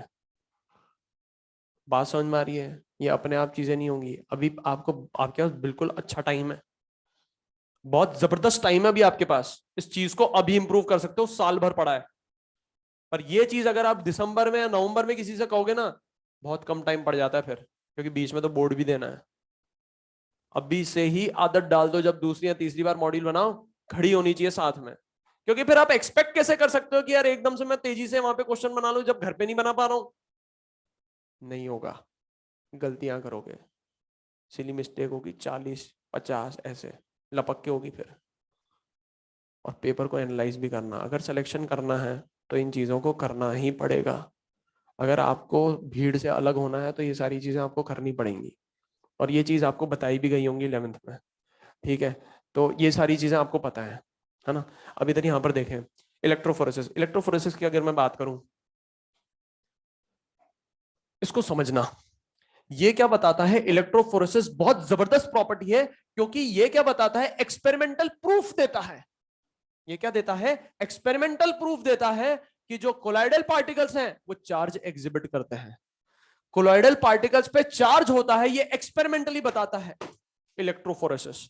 अब हो सकता है डायग्राम थोड़ा सा उल्टा दे रखा हो, यहां पर पार्टिकल्स मूव कर रहे हैं एनोड पे, आपके कर रहे होंगे कैथोड पे, कोई दिक्कत वाली बात नहीं है, ठीक है? अब इसको समझना, इलेक्ट्रोफोरेसिस, इसका पहले कंस्ट्रक्शन और थोड़ा बहुत वर्किंग वर्किंग समझते हैं अपन। यहां पर मैंने क्या लिया, यूट्यूब ली, और यूट्यूब के दोनों एंड्स पर मैंने क्या डाल दी? प्लेटिनम इलेक्ट्रोड्स डाल दी, और प्लेटिनम इलेक्ट्रोड्स को मैंने बाहर एक्सटर्नल सर्किट से कनेक्ट कर दिया, ठीक है? अब मतलब मैंने बाहर क्या लगा रखा है? एक्सटर्नल एनर्जी सोर्स लगा रखा है, या मैं ऐसे कह दूं, मैंने यहां पर क्या अप्लाई कर दी? इलेक्ट्रिक पोटेंशियल अप्लाई कर दिया, ठीक है? अब इस यूट्यूब में मैंने रिजर्वायर की मदद से कोलाइडल सोल्यूशन फिल कर दिया। जैसे यूट्यूब फिल होगी, मैं क्या कर दूंगा? स्टॉप कॉक को क्या कर दूंगा? क्लोज कर दूंगा। तो यहां पर क्या है? कोलाइडल सोल्यूशन है, ठीक है? दोनों एंड्स के अक्रॉस मैंने इलेक्ट्रिक पोटेंशियल अप्लाई कर दिया। मतलब मैं कह सकता हूं यहां पर एक हो जाएगा पॉजिटिव टर्मिनल, दूसरा हो जाएगा नेगेटिव टर्मिनल। पॉजिटिव टर्मिनल यहां पर जो होगा वो कहलाएगा एनोड। ऐसा जरूरी नहीं है कि हमेशा पॉजिटिव टर्मिनल एनोड होता है, नहीं है जरूरी, ध्यान रखना। ऐसा भी जरूरी नहीं है कि हमेशा नेगेटिव टर्मिनल कैथोड होता है। दो अलग अलग टाइप के सेल होते हैं, इलेक्ट्रोलाइटिक सेल और गैल्वेनिक सेल, दोनों में अपोजिट होता है। पर फिजिक्स में आप सिर्फ ऐसा ही पढ़ते हो कि एनोड पे होता है ऑक्सीडेशन और एनोड पे आता है एनायन। तो एनायन कहां पर आता है? जहां पर पॉजिटिव टर्मिनल होता है। एनायन मतलब नेगेटिव, नेगेटिव पार्टिकल्स कहां पर आएंगे? जहां पे पॉजिटिव, मतलब एनोड यहां पर होगा पॉजिटिव, ठीक है? इलेक्ट्रोकेमिस्ट्री में आप सीखेंगे सारी चीजें। अब यहां पर अगर अपन बात करें तो मुझे तो एक क्वेश्चन का जवाब दो। जैसे ही यहां पर इलेक्ट्रिक पोटेंशियल अप्लाई करा, एक पॉजिटिव टर्मिनल एक नेगेटिव टर्मिनल, मुझे एक बात बताओ, यहां पर जो सोल्यूशन में डीपी पार्टिकल्स है ये मूव कहां पर कर रहे हैं? एनोड पे या कैथोड पे? एनोड पे मूव कर रहे हैं। एनोड कैसा टर्मिनल? पॉजिटिव या नेगेटिव? अगर एनोड पॉजिटिव टर्मिनल है, ये सारे पार्टिकल्स पॉजिटिव टर्मिनल की तरफ मूव कर रहे हैं, तो इन पार्टिकल्स ने कौन सा चार्ज एब्सॉर्ब कर रखा है? पॉजिटिव या नेगेटिव? नेगेटिव चार्ज एब्सॉर्ब कर रखा होगा। मतलब मैं कह सकता हूं सभी डीपी पार्टिकल्स क्या हैं? नेगेटिवली चार्ज हैं, इसलिए कहां पर जा रहे हैं? एनोड पे जा रहे हैं। और जैसे ही ये एनोड पर पहुंच रहे हैं, तो जो डीपी पार्टिकल्स का मूवमेंट होता है ना, under an applied electric potential, DP particles का जो मूवमेंट होता है under an applied electric potential, इसे ही अपन बोलते हैं इलेक्ट्रोफोरेसिस। इलेक्ट्रोफोरेसिस में सिंपल में अगर बोलूं तो मैं बोलूंगा कि मूवमेंट किसका होता है? डीपी का मूवमेंट होता है। इलेक्ट्रोफोरेसिस में मूवमेंट किसका होता है? डीपी का मूवमेंट होता है। अगर डीपी मूव कर रहा है एनोड पर तो कहलाएगा एनाफोरेसिस। क्या कहलाएगा? और अगर डीपी मूव कर रहा है कैथोड पे तो कहलाएगा कैटाफोरेसिस। क्या कहलाएगा? कैटाफोरेसिस। अब होता क्या है, ये जब पार्टिकल्स यहां पर इस टर्मिनल पर जाते हैं तो इन्होंने क्या एड्सॉर्ब कर रखा है? चार्ज एड्सॉर्ब कर रखा है। ये जो चार्ज है ये यहां पर क्या कर देते हैं? डिस्चार्ज कर देते हैं। चार्ज यहां पर जाके क्या हो जाएगा? डिस्चार्ज हो जाएगा। क्योंकि ये नेगेटिव है ये पॉजिटिव है, चार्ज क्या हो जाएगा? डिस्चार्ज हो जाएगा। डिस्चार्ज का एक और मतलब होता है, चार्ज क्या हो जाएगा यहां पर? डिपॉजिट हो जाएगा। चार्ज यहां पर क्या हो जाएगा? डिपॉजिट हो जाएगा। अब अगर चार्ज यहां पर डिपॉजिट हो गया तो इस पार्टिकल पे कुछ रहा क्या? कुछ नहीं रहा। क्या इसको कोई झूला झूला सकता है? या टप से नीचे बैठ जाएगा और क्या बना देगा? पपीता बना देगा। ये बात समझ में आ रही है? क्लियर है सभी को? तो मैं यहां पर कह सकता हूं, if electric potential is applied across platinum electrodes dipped in a colloidal solution, the colloidal particles move towards one or the other electrode due to charge on them. The movement of soul particles under an applied electric potential is called electrophoresis. DP particles का movement ही क्या कहलाता है? Electrophoresis कहलाता है, under an applied electric potential. Depending upon the direction of movement of particles towards cathode और anode, electrophoresis can be called cataphoresis और anaphoresis. और मैंने आपको बताया था, एक्सपेरिमेंटल प्रूफ देता है कि कोलाइडल पार्टिकल्स चार्ज्ड पार्टिकल्स होते हैं। Electrophoresis provides an experimental proof to show that the colloidal particles are charged particles. Next है इलेक्ट्रोऑस्मोसिस। मुझे एक बात बताओ, ऑस्मोसिस में मूवमेंट किसका होता है? सॉल्यूट का या सॉल्वेंट का? सॉल्वेंट को यहां पर क्या बोलते हैं? डीपी या डीएम? मतलब यहां पे फ्लो किसका होगा? डीएम का। अगर इलेक्ट्रो ऑस्मोसिस में फ्लो हो रहा है डीएम का, तो बाय डिफॉल्ट इलेक्ट्रोफोरेसिस में होगा डीपी का। ये बात समझ में आ रही है? अब एक बात मुझे बताओ, एक पॉइंट मैंने यहां पर बताया था, डीपी पर अगर पार्टिकल जो एड्सॉर्ब हुआ है वो नेगेटिव चार्ज है, तो फ्री कौन घूम रहा होगा? पॉजिटिव चार्ज फ्री घूम रहा होगा। और अगर पॉजिटिव चार्ज फ्री घूम रहा है, मतलब मैं कह सकता हूं पॉजिटिव चार्ज कहां पर होगा? डीएम में होगा। मतलब मैं कह सकता हूं जो डीपी पर चार्ज होगा उसके ऑपोजिट चार्ज डीएम में होगा।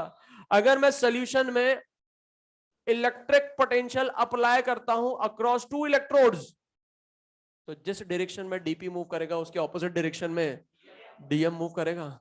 और डीएम के मूवमेंट को ही अपन क्या कहते हैं? इलेक्ट्रोऑस्मोसिस। पर मुझे एक चीज समझ में आती है, इलेक्ट्रोऑस्मोसिस में मुझे सिर्फ और सिर्फ मूवमेंट किसका कराना है? डीएम का कराना है। पर डीपी का भी होगा, तो सिर्फ डीएम का कराने के लिए आप मुझे बताओ डीएम को किसके थ्रू पास कराऊं? सेमी परमीबल मेम्ब्रेन के थ्रू, प्लाज्मा मेम्ब्रेन के थ्रू, फाइन मेम्ब्रेन के थ्रू। तो मैं कह सकता हूं the medium will move in opposite direction to the DP under the influence of applied electric potential. The movement of DM under the influence of applied potential is known as electroosmosis. जो DM का movement है under the influence of applied electric potential, उसे क्या बोलते हैं? इलेक्ट्रोऑस्मोसिस कहते हैं। और इसका मूवमेंट किसके प्रेजेंस में कराएंगे? In the presence of plasma membrane. क्योंकि प्लाज्मा मेम्ब्रेन के थ्रू डीपी पार्टिकल्स मूव नहीं कर पाएंगे, पर डीएम पार्टिकल्स मूव कर जाएंगे। और मूवमेंट भी किसका कराना है? डीएम का कराना है। ये बात समझ में आ रही है? नेक्स्ट बहुत इंपॉर्टेंट प्रॉपर्टी है कोगुलेशन और प्रेसिपिटेशन। सुनना ध्यान से। कोगुलेशन और प्रेसिपिटेशन की बात करें तो कोगुलेशन और प्रेसिपिटेशन का मतलब क्या होता है ये आपको पता है। इसको एक बार डिफाइन कर लेते हैं। The flocculation and settling down of the DP particles is called coagulation और प्रेसिपिटेशन। फ्लोकुलेशन का मतलब क्या होता है? जब पार्टिकल्स एग्रीगेट होते हैं, एसोसिएट होते हैं, तो एक फ्रेजाइल स्ट्रक्चर बनाते हैं। क्या बनाते हैं? एक फ्रेजाइल स्ट्रक्चर बनाते हैं। और जब ये फ्रेजाइल स्ट्रक्चर सेटल डाउन हो जाता है, उसे अपन क्या बोलते हैं? प्रेसिपिटेट बोलते हैं। क्या बोलते हैं? प्रेसिपिटेट बोलते हैं। तो फ्लोकुलेशन का मतलब क्या होता है? जब छोटे छोटे पार्टिकल्स एग्रीगेट होकर फ्रेजाइल स्ट्रक्चर का फॉर्मेशन करें और क्या हो जाए? सेटल डाउन हो जाए, तो उसे अपन क्या कहते हैं? प्रेसिपिटेट कहते हैं। अब मुझे सॉल्यूशन का बनाना है प्रेसिपिटेट, तो मुझे एक छोटी सी बात बता दो आप। अगर सॉल्यूशन का प्रेसिपिटेशन कर रहा हूं, मतलब मैं सॉल्यूशन बना रहा हूं या ब्रेक कर रहा हूं? ब्रेक कर रहा हूं। तो मुझे यहां पर लायोफोबिक को भी ब्रेक करना है और लायोफिलिक को भी ब्रेक करना है। अब फटाफट जवाब देना। मुझे एक बात बताओ, स्टेबल कौन, लायोफिलिक या लायोफोबिक? लायोफिलिक होगा। अब अगर लायोफिलिक स्टेबल है, तो आप मुझे बताओ थोड़ी बहुत इंप्योरिटीज डाल के क्या ब्रेक कर पाऊंगा? मुश्किल से होगा या आसानी से? और मुश्किल से भी करूंगा कैसे? अल्कोहल और एसीटोन। किसकी मदद से? अल्कोहल और एसीटोन से। अब अल्कोहल और एसीटोन से होता कैसे है उसका रीजन मैंने नहीं दिया था, अभी बताऊंगा। ठीक है। और अगर मैं बात करूं लायोफोबिक का, मुझे अगर ब्रेकडाउन करना है फोबिक का, तो स्टेबल या अनस्टेबल? अनस्टेबल। तो आसानी से हो जाएगा। ये बात समझ में आ रही है? तो सबसे पहले अपन बात करेंगे लायोफोबिक की। अब लायोफोबिक को क्या करना है? ब्रेक करना है। किसी को तोड़ना है, तो कैसे तोड़ोगे? जिस रीजन के कारण वो मजबूत है, उस रीजन को तोड़ दो। जिस रीजन के कारण वो पावरफुल है, उस रीजन को तोड़ दो।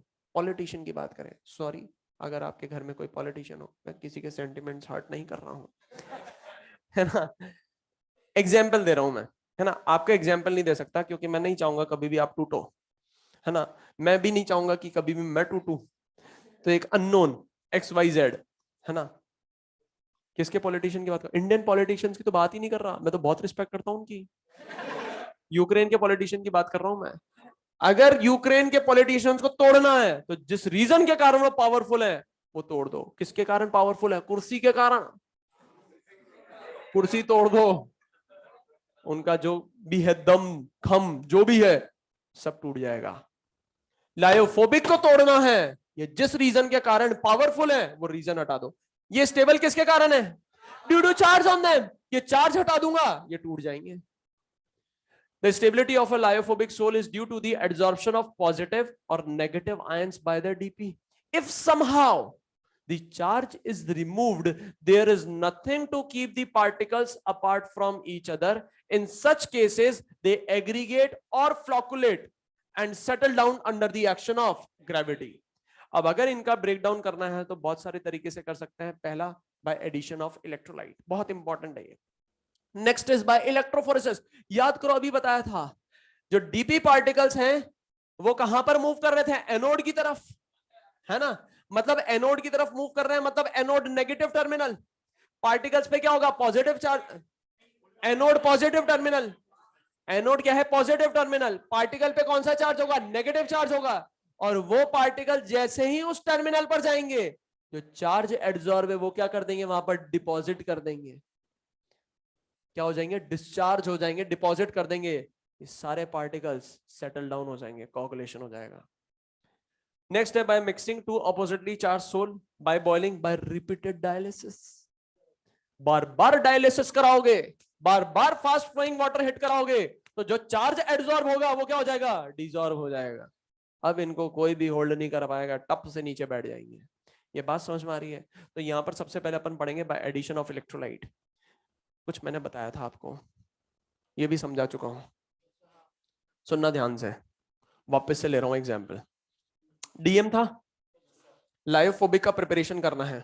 डीएम में मैंने क्या डाला? डीपी। अब आप मुझे बताओ, डीपी क्या झूला झूलेंगे, टप से बैठ जाएंगे? टप से बैठ जाएंगे। और क्या बनाएंगे? पपीता बनाएंगे। अपन ने पपीता किसका बनाया था? एजीआई का। एजीआई का पपीता बनाया था। और वहां पर स्पेशल मेथड मैंने आपको समझाया था, प्रेसिपिटेशन, पेप्टाइजेशन। क्या बताया था? पेप्टाइजेशन। और पेप्टाइजेशन में अपन क्या डालते हैं? इलेक्ट्रोलाइट डालते हैं। और इलेक्ट्रोलाइट भी ऐसा वैसा नहीं जिसमें क्या मौजूद हो? एजीआई का प्रेसिपिटेट था, इलेक्ट्रोलाइट अपन ने डाला था केआई का।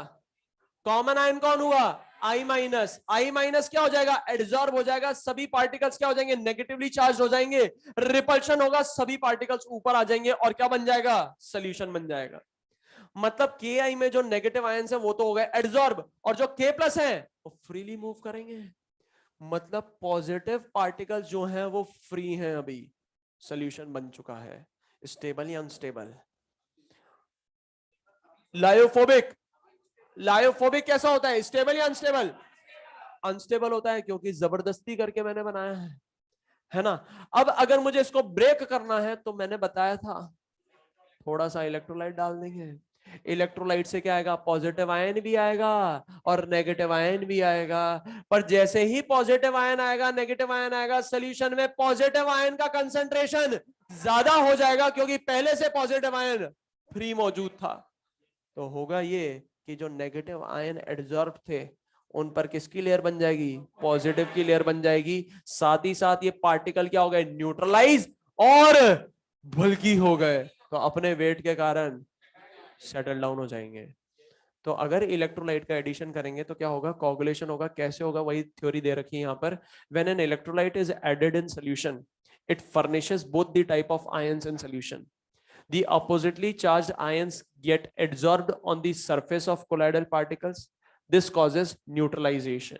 Due to greater volume and greater mass, these particles settle down and coagulate. The ion responsible for neutralization of charge on the particle is called the flocculating ion. मतलब जिस positive ion या negative ion ने particle को neutralise करा, negative ion या positive ion को क्या बोलेंगे? फ्लोकुलेटिंग आयन बोलेंगे। यहां पर एक रूल दे रखा है, हार्डी स्कूल रूल। क्या दे रखा है? फर्निशेस। फर्निशेस का मतलब क्या होता है कि जो इलेक्ट्रोलाइट है वो दो टाइप के आयंस देगा। दो टाइप के आयंस अपन को यहां पर सोल्यूशन में मिलेंगे, ऑब्टेन होंगे, है ना। हार्डी स्कूल्स रूल, मैं ये रूल नहीं बताऊंगा अभी आपको, एक कहानी सुनाऊंगा, और अगर ये कहानी समझ में आ गई, ये रूल भी समझ में आ जाएगा, और गोल्ड नंबर भी आगे जो पढ़ाऊंगा वो भी समझ में आ जाएगा। ठीक है, बस कहानी का कंक्लूजन जानना है अपन को। मेरे पास दो डोंगे हैं, डोंगे, भगोने, भगुनी, जो भी बोल दो आप। दो डोंगे हैं, ये किसके हैं? दही के हैं, है ना। दही जमा पड़ा है इनमें, सेम गाय का दूध, हाँ, है ना, और सेम दिन लिया गया था, और मैंने क्या करा? इनका दही जमा दिया। ठीक है, अब इस दही को मुझे क्या करना है? मीठा करना है।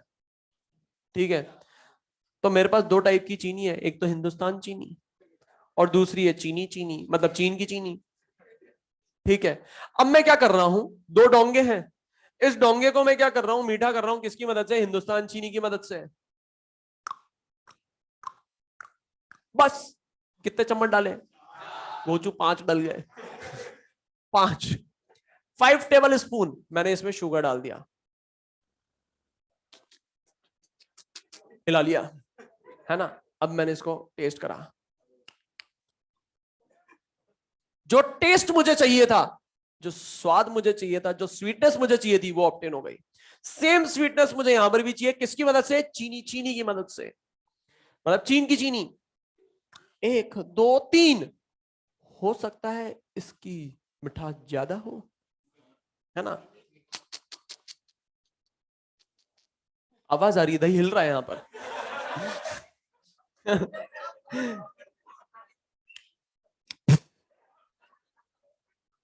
खट्टा है ये तो।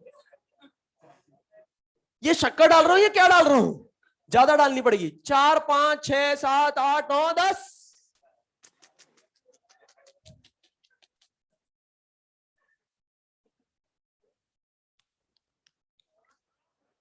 सेम टेस्ट आ गया, सेम टेस्ट आ गया। ठीक है, अब सुनो, मुझे एक बात बताओ, इंडियन शुगर के मैंने कितने टेबल स्पून डाले, और चाइनीज शुगर के 10। तो मुझे एक बात बताओ, कौन सी चीनी की पावर ज्यादा? हिंदुस्तान चीनी या चीनी चीनी? कैसे कह सकते हो? चीनी के 10 चम्मच डाले थे यार, पावर ज्यादा नहीं होनी चाहिए इसकी? कम अमाउंट में जो ज्यादा इफेक्ट दे उसकी पावर ज्यादा होती है। कम अमाउंट डाला था, पावर ज्यादा होगी। क्यों? क्योंकि ज्यादा इफेक्ट नजर आ रहा है। ज्यादा अमाउंट में कम इफेक्ट नजर आ रहा है, पावर क्या होगी? कम। आप पावरफुल या मैं? आप सब लोगों को मैं मैनेज कर रहा हूं अकेला। पावरफुल कौन होगा? मैं। बात समझ में आ रही है? तो कंक्लूजन क्या है यहां पर? कम अमाउंट में जो ज्यादा इफेक्ट दे उसकी पावर क्या होती है? रूल को भगाओ यहां से, अपन तो डायरेक्ट क्वेश्चन करेंगे। सुनना ध्यान से। For the precipitation of AS2S3 sol, अगर मैं एग्जामिनर होता तो मैं ये नहीं बताता AS2S3 negatively charge colloidal solution होता है। याद करो, टेबल बताई थी, all female criminals of Hyderabad met bloody Pandu, वहां पर कहीं भी AS नहीं आ रहा। मतलब क्या होगा? नेगेटिवली चार्ज कोलाइडल सॉल्यूशन होगा। नेगेटिव चार्ज को कोगुलेट कौन करेगा? Positive ion. पॉजिटिव आयन कौन कौन से दे रखे हैं? एल्यूमिनियम, बेरियम और सोडियम। अब इसको समझना कैसे करेंगे, मुझे तो एक जवाब दो। अगर मैं एल्यूमिनियम का एक आयन लेता हूं, एल्यूमिनियम का मैं एक आयन लेता हूं, तो एल्यूमिनियम का एक आयन साइमल्टेनियसली कितने पार्टिकल को न्यूट्रलाइज करेगा? 3 को करेगा। तो 2 एल्यूमिनियम आयन कितनों को करेंगे? 2 एल्यूमिनियम आयन कितने पार्टिकल को न्यूट्रलाइज करेंगे? 6 पार्टिकल को। अच्छा मुझे एक बात बताओ, एक बेरियम का आयन कितने पार्टिकल को न्यूट्रलाइज करेगा? 2 को। तो 3 आयन कितनों को करेंगे? 6 को करेंगे। अच्छा, एक सोडियम का आयन कितने पार्टिकल को न्यूट्रलाइज करेगा? तो 6 कितने को करेंगे? 6 को। तो कम अमाउंट में जो ज्यादा इफेक्ट दे रहा है उसकी होगी पावर। तो ज्यादा पावर किसकी होगी? एल्यूमिनियम की, उससे कम Ba की, और सबसे कम Na की, वही लिखा हुआ है। बात समझ में आ रही है? इन आयंस को अपन क्या बोलेंगे? फ्लोकुलेटिंग आयन बोलेंगे। फ्लोकुलेटिंग आयन इसलिए बोल रहे हैं क्योंकि ये क्या कर रहे हैं? न्यूट्रलाइज कर रहे हैं। बात समझ में आ रही है? क्लियर है? तो अब एक बार कल एक काम करते हैं, फॉर्मेलिटी के लिए रूल भी पढ़ लेते हैं। ठीक है, रूल क्या कह रहा है? The higher the valency of the flocculating ion, the greater is its coagulating power. मतलब प्रेसिपिटेट करने की पावर क्या होगी? ज्यादा होगी। कोगुलेट करने की पावर क्या होगी? ज्यादा होगी। किसकी ज्यादा होगी? जिसकी वैलेंसी क्या होगी? ज्यादा। बात समझ में आ रही है? क्लियर है बात सभी को? ठीक है, तो आप मुझे बताओ, अगर इसका मुझे कोगुलेशन करना है तो दो चीजों की रिक्वायरमेंट होगी। एक क्या कि ऑपोजिट आयन होना चाहिए, साथ ही साथ वैलेंसी क्या होनी चाहिए? ज्यादा होनी चाहिए। ठीक है, एक और एग्जांपल दे रखा है, FeOH होल थ्राइस का प्रेसिपिटेट है, all female, female positively charge colloidal solution. ठीक है, अब पॉजिटिवली चार्ज कोलाइडल सॉल्यूशन है, इसको न्यूट्रलाइज कौन करेगा? Negative ions. अब ये नेगेटिव आयंस दे रखे हैं, अब अपन बार बार ऐसे नहीं करेंगे, अपन डायरेक्टली करेंगे। डायरेक्टली कैसे करेंगे? एक आयन कितने पार्टिकल को न्यूट्रलाइज करेगा? 3 को। ये कितने को करेगा? 2 को। ये कितने को करेगा? 1 को। तो कम अमाउंट में ज्यादा इफेक्ट, फिर SO4 2- हो जाएगा और लास्ट में क्या हो जाएगा? Cl- हो जाएगा। ये बात क्लियर है सभी को? ठीक है, अब यहाँ पर एक टर्म दे रखी है, फ्लोकुलेशन वैल्यू। ये फ्लोकुलेशन वैल्यू होती क्या है? एक बार रीड कर लेते हैं, पर रीड करने से समझ में नहीं आएगी, पर फिर भी रीड कर लेते हैं। The minimum concentration of an electrolyte in millimoles required to cause precipitation of 1 liter Sol in 2 hours is called flocculation value। कुछ भी नहीं समझ में आया, इधर समझना है इसको। सपोज करो एक कंटेनर है, और इस कंटेनर में मैंने क्या ले लिया? लायोफोबिक सॉल्यूशन ले लिया। क्या ले लिया? Lyophobic solution. ठीक है, अब ये जो लायोफोबिक सॉल्यूशन लिया है, इसका अमाउंट कितना लिया है? 1 लीटर। और इस लायोफोबिक सॉल्यूशन को 2 घंटे में मुझे क्या करना है? प्रेसिपिटेट करना है, कोगुलेट करना है। टॉपिक क्या पढ़ रहे हैं? Coagulation, precipitation. तो इस सॉल्यूशन को मुझे 2 घंटे में क्या करना है? प्रेसिपिटेट करना है, कोगुलेट करना है, और सॉल्यूशन कितना है? 1 लीटर। और मुझे पता है कोगुलेशन और प्रेसिपिटेशन करने के लिए मुझे क्या डालना पड़ेगा? यहां पर इलेक्ट्रोलाइट डालना पड़ेगा। ये बात समझ में आ रही है? तो इलेक्ट्रोलाइट का वो मिनिमम कंसंट्रेशन मिलीमोल्स में, इलेक्ट्रोलाइट का वो मिनिमम कंसंट्रेशन मिलीमोल्स में जो 1 लीटर सॉल्यूशन को 2 घंटे में प्रेसिपिटेट कर दे, उसे बोलते हैं कोगुलेशन वैल्यू। इलेक्ट्रोलाइट का वो मिनिमम कंसंट्रेशन मिलीमोल्स में जो 1 लीटर सॉल्यूशन को 2 घंटे में कोगुलेट कर दे, प्रेसिपिटेट कर दे, उसे बोलते हैं फ्लोकुलेशन वैल्यू, या इसे अपन एक और चीज बोल सकते हैं, कोगुलेशन वैल्यू। ठीक है, अब यहां पर एग्जांपल से समझेंगे। मान लो 2 इलेक्ट्रोलाइट है मेरे पास, A और B। मेरे पास 2 इलेक्ट्रोलाइट है, A और B। अब इन 2 इलेक्ट्रोलाइट की मदद से मुझे यहां पर क्या करना है? इस लायोफोबिक सॉल्यूशन को क्या करना है? प्रेसिपिटेट करना है। क्या करना है? कोगुलेट करना है। तो मान लो A इलेक्ट्रोलाइट का मैंने अमाउंट लिया, A इलेक्ट्रोलाइट का मैंने अमाउंट लिया 10 मिलीमोल। कितना लिया? 10 मिलीमोल। मतलब मैं कह सकता हूं ए का अगर मैं 10 मिलीमोल इसमें डालता हूं, ए इलेक्ट्रोलाइट का अगर मैं 10 मिलीमोल इस सॉल्यूशन में डालता हूं, तो इस सॉल्यूशन का कोगुलेशन 2 घंटे में हो रहा है, इस सॉल्यूशन का प्रेसिपिटेशन 2 घंटे में हो रहा है। मतलब ए इलेक्ट्रोलाइट का जो फ्लोकुलेशन वैल्यू होगी वो 10 होगी। जितना भी मिलीमोल्स आप डालोगे वही क्या हो जाएगी? फ्लोकुलेशन वैल्यू हो जाएगी। कितने मिलीमोल्स डाले? 10 मिलीमोल डाले, ताकि 1 लीटर सॉल्यूशन 2 घंटे में कोगुलेट हो जाए, तो फ्लोकुलेशन वैल्यू क्या हो जाएगी? 10। अब मान लो बी इलेक्ट्रोलाइट का मैंने अमाउंट डाला 7 मिलीमोल। कितने मिलीमोल? 7 मिलीमोल। मतलब बी का 7 मिलीमोल डालने पर 1 लीटर सॉल्यूशन का 2 घंटे में कोगुलेशन हो रहा है। मतलब बी की कोगुलेशन वैल्यू या फ्लोकुलेशन वैल्यू हो जाएगी 7। जितना भी मिलीमोल डालोगे वही क्या हो जाएगी? Flocculation value. ये बात समझ में आ रही है? क्लियर है बात सभी को? तो आप मुझे बताओ, ए और बी में से पावर किसकी ज्यादा? कह सकता हूं बी की होगी। कम अमाउंट में जो ज्यादा इफेक्ट दे उसकी पावर क्या होगी? ज्यादा। क्लियर है बात सभी को? यहां पर वही पॉइंट लिखा हुआ है, एक बार वापस से डेफिनेशन पढ़ लेंगे। The minimum concentration of an electrolyte in millimoles required to cause precipitation of 1 litre sol in 2 hours is called flocculation value. ठीक है, और नेक्स्ट पॉइंट क्या लिखा हुआ है? The smaller the flocculating value, the higher will be the coagulating power of the ion. और याद करो फ्लोकुलेशन वैल्यू कम किसकी थी, ए की या बी की? बी की, तो पावर किसकी ज्यादा होगी, बी की, और यही आपने जवाब दिया था। तो अपन कह सकते हैं फ्लोकुलेटिंग वैल्यू जिसकी कम होगी उसकी कोगुलेटिंग पावर क्या होगी, ज्यादा होगी। ठीक है, एक पॉइंट मैं पहले ही आपको समझा चुका हूं, इलेक्ट्रोफोरेसिस, है ना। इलेक्ट्रोफोरेसिस की बात करें तो इलेक्ट्रोफोरेसिस की मदद से भी क्या होगा, कोगुलेशन होगा। कैसे होगा? During electrophoresis the charge sol particles migrate towards the electrode of opposite sign where they deposit their charge and then get coagulated. बात समझ में आ रही है? नेक्स्ट अगर अपन बात करें by mixing two oppositely charge sol, अगर आप positively charge colloidal solution negatively charge colloidal solution को मिक्स करोगे तो होगा क्या, ये दोनों एक दूसरे को क्या करेंगे, न्यूट्रलाइज करेंगे, एक दूसरे को ज्वाइन करेंगे और क्या हो जाएंगे, कोगुलेट हो जाएंगे। The coagulation of two sols of opposite charge can be affected by mixing them. Fe क्या है, पॉजिटिवली चार्ज कोलाइडल सॉल्यूशन है। आर्सेनिक सल्फाइड क्या है, नेगेटिवली चार्ज कोलाइडल सॉल्यूशन है। When mixed neutralise each other, join and coagulate.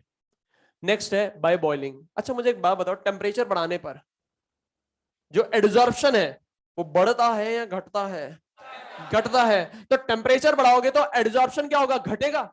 मतलब ये जो particle adsorb है ये रिमूव हो जाएगा, और अगर ये रिमूव हो गया तो टप से नीचे बैठ जाएगा।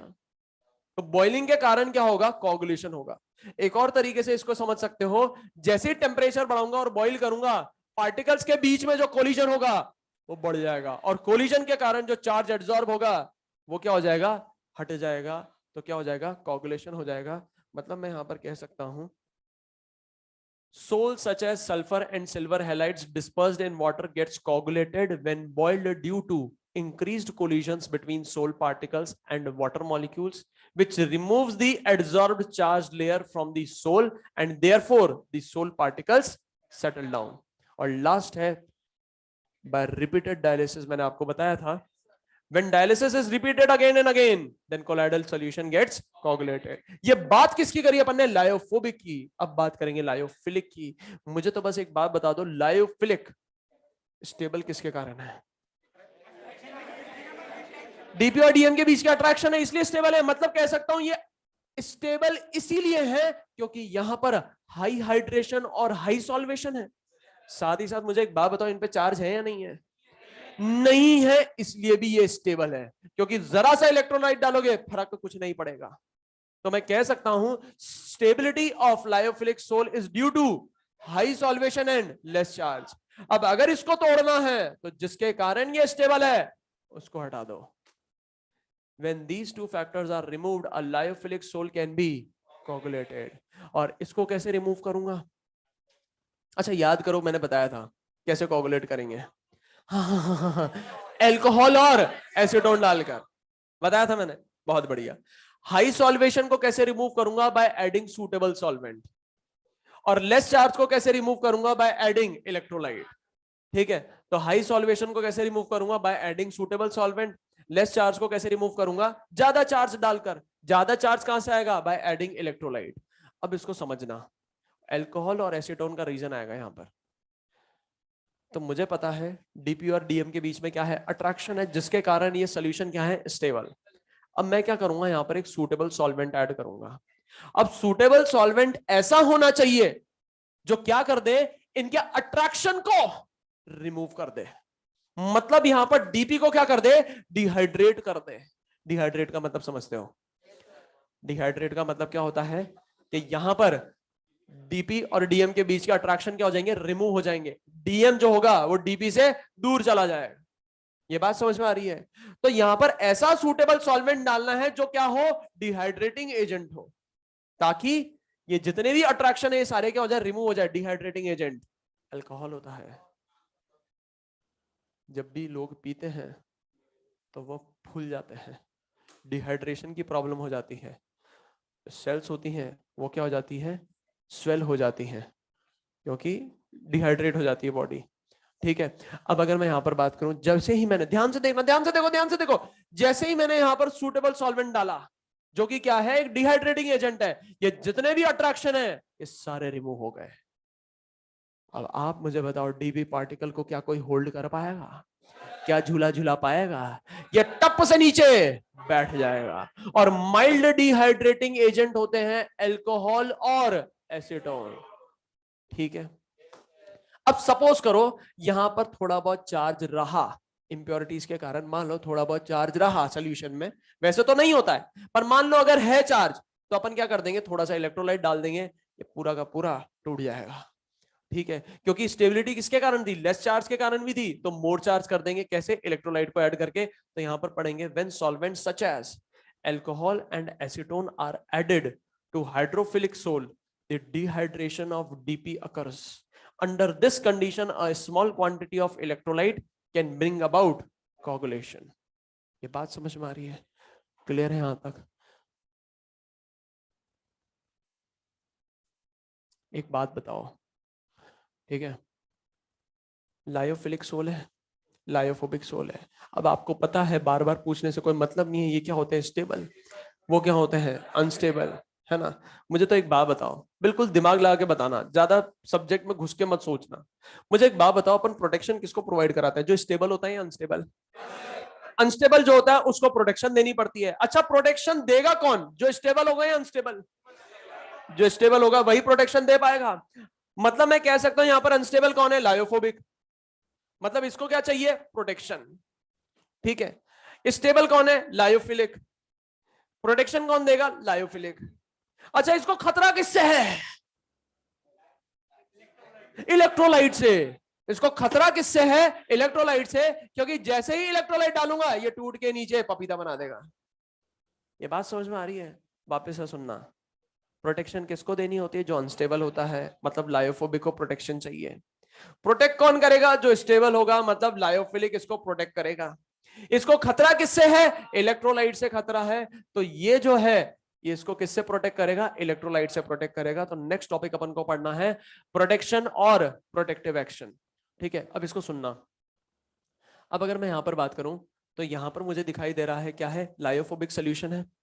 ठीक है, ये क्या है, लायोफोबिक सोल्यूशन है। ठीक है, ये क्या है, अनस्टेबल, इसको प्रोटेक्शन चाहिए।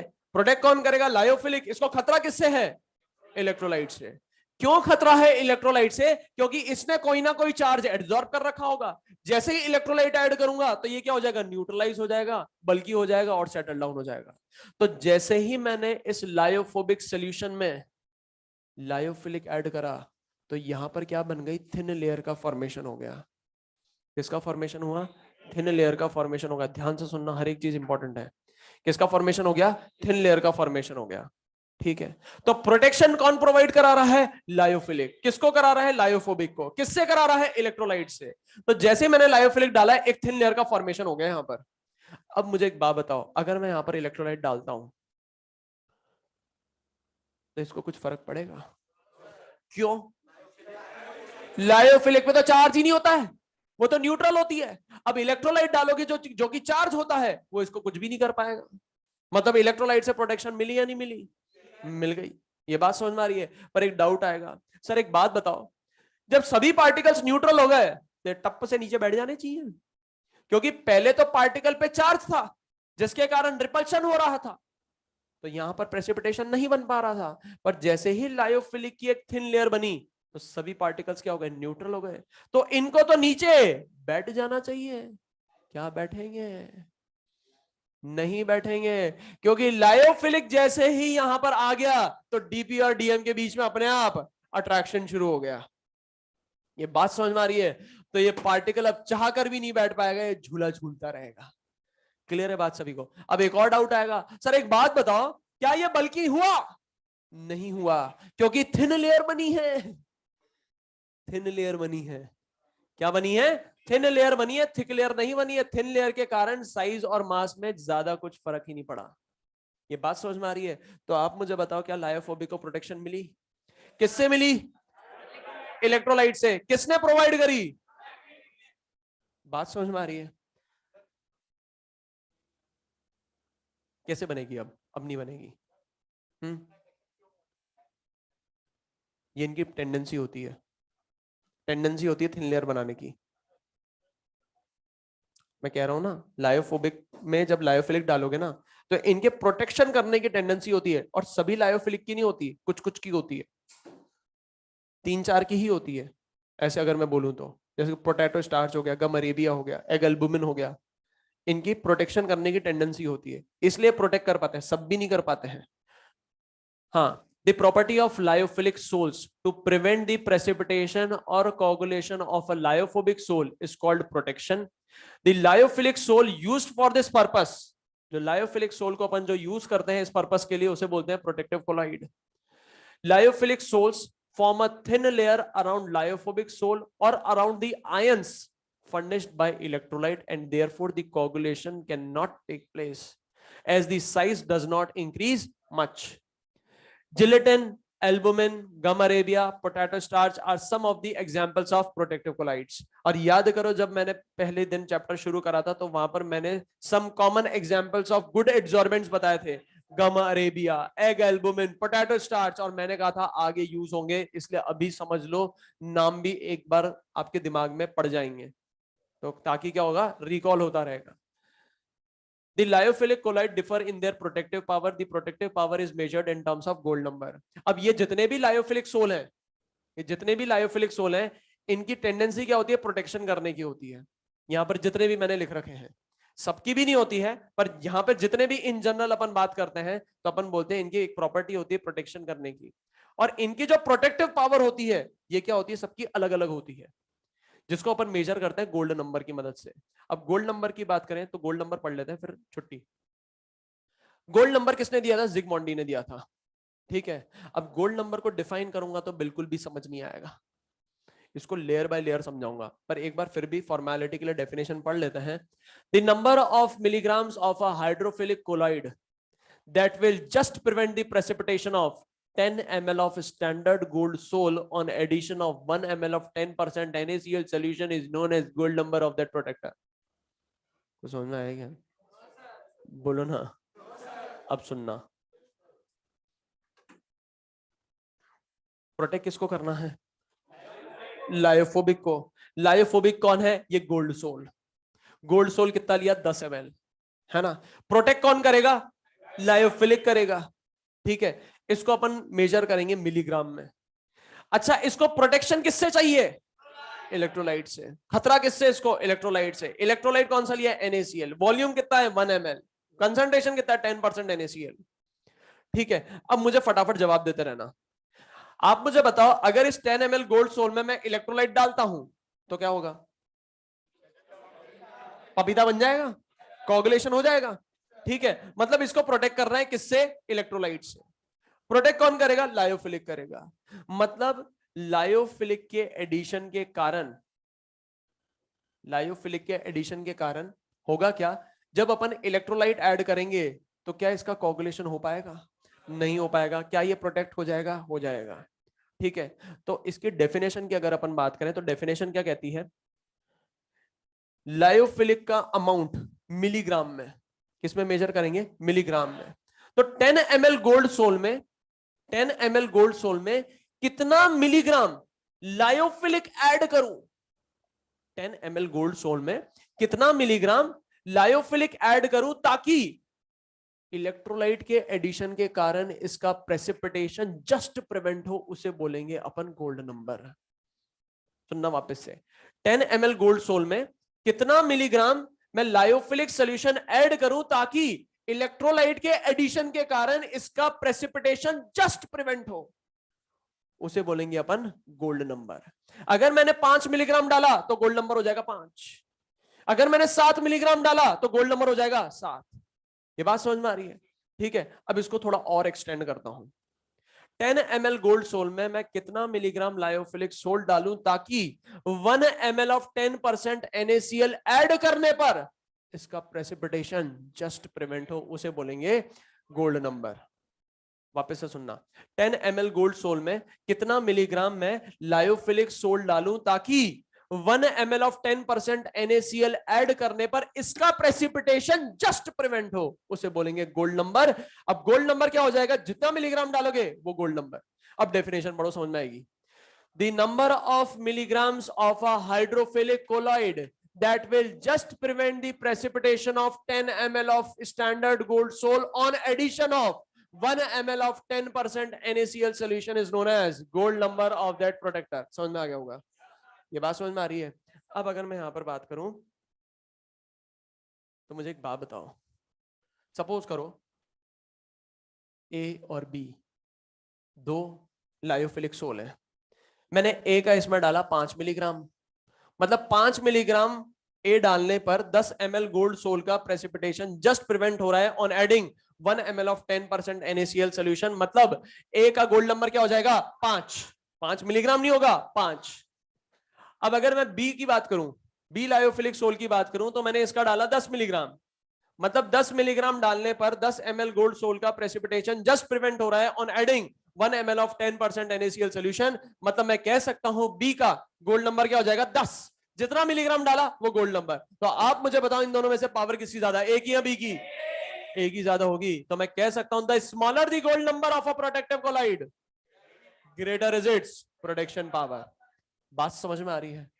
क्लियर है? अब यहां पर एक फॉर्मूला दे रखा है, मैं बोल सकता हूं प्रोटेक्शन कैपेसिटी जो होगी वो inversely proportional to gold number होगी। ये याद रखने की जरूरत ही नहीं है, क्योंकि अपन को पता है कम अमाउंट में जो ज्यादा इफेक्ट दे उसकी पावर ज्यादा है ना। और ये फॉर्मेलिटी के लिए फॉर्मूला दे रखा है, सुनना ध्यान से, फॉर्मूला बहुत जबरदस्त है।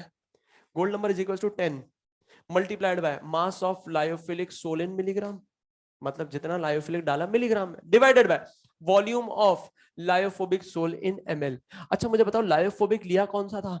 Gold soul. कितना वॉल्यूम लिया था? 10 ml। 10 से 10 कटेगा तो क्या हो जाएगा? गोल्ड नंबर किसके बराबर हो जाएगा? Mass of lyophilic sol in milligram. ठीक है, ये टेबल की सीक्वेंस याद रखनी है। मतलब पावर किसकी ज्यादा है मुझे तो ये बता दो। गोल्ड नंबर सबके दे रखे हैं, पावर बता दो किसकी ज्यादा? किसकी पावर ज्यादा? जिलेटिन की पावर ज्यादा। कम अमाउंट में डाल रहे हैं मतलब पावर क्या होगी? ज्यादा।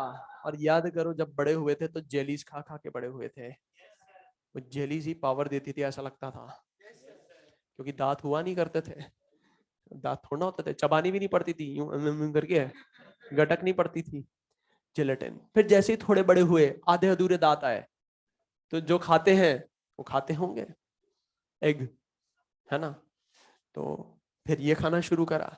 जब पूरे दांत आए, मजबूत दांत आए, तो याद करो मम्मी ने गोंद के लड्डू बनाना शुरू करे, गमरेबिया। और अब इतने बड़े हो चुके हैं कि सिर्फ कचरा ही खाते रहते हैं, दैट इज पोटैटो, है ना। तो क्या इस सीक्वेंस में याद हो जाएगा?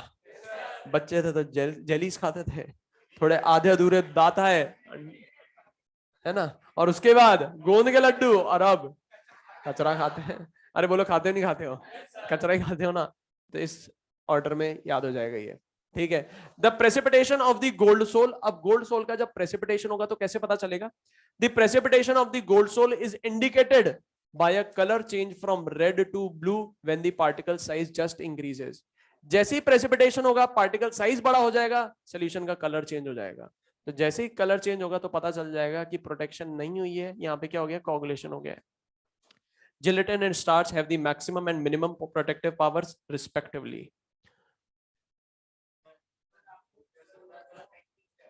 वेलकम। हाँ, वैल्यू नहीं याद करनी है अपन को, ये वैल्यू याद नहीं करनी है, सिर्फ ऑर्डर याद करना है बस। ठीक है, नेक्स्ट क्लास में इस पर है ना क्वेश्चन करेंगे अपन।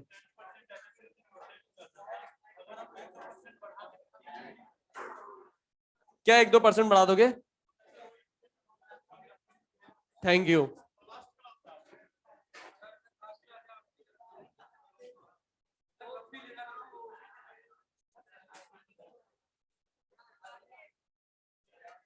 Thank you, bye, good night.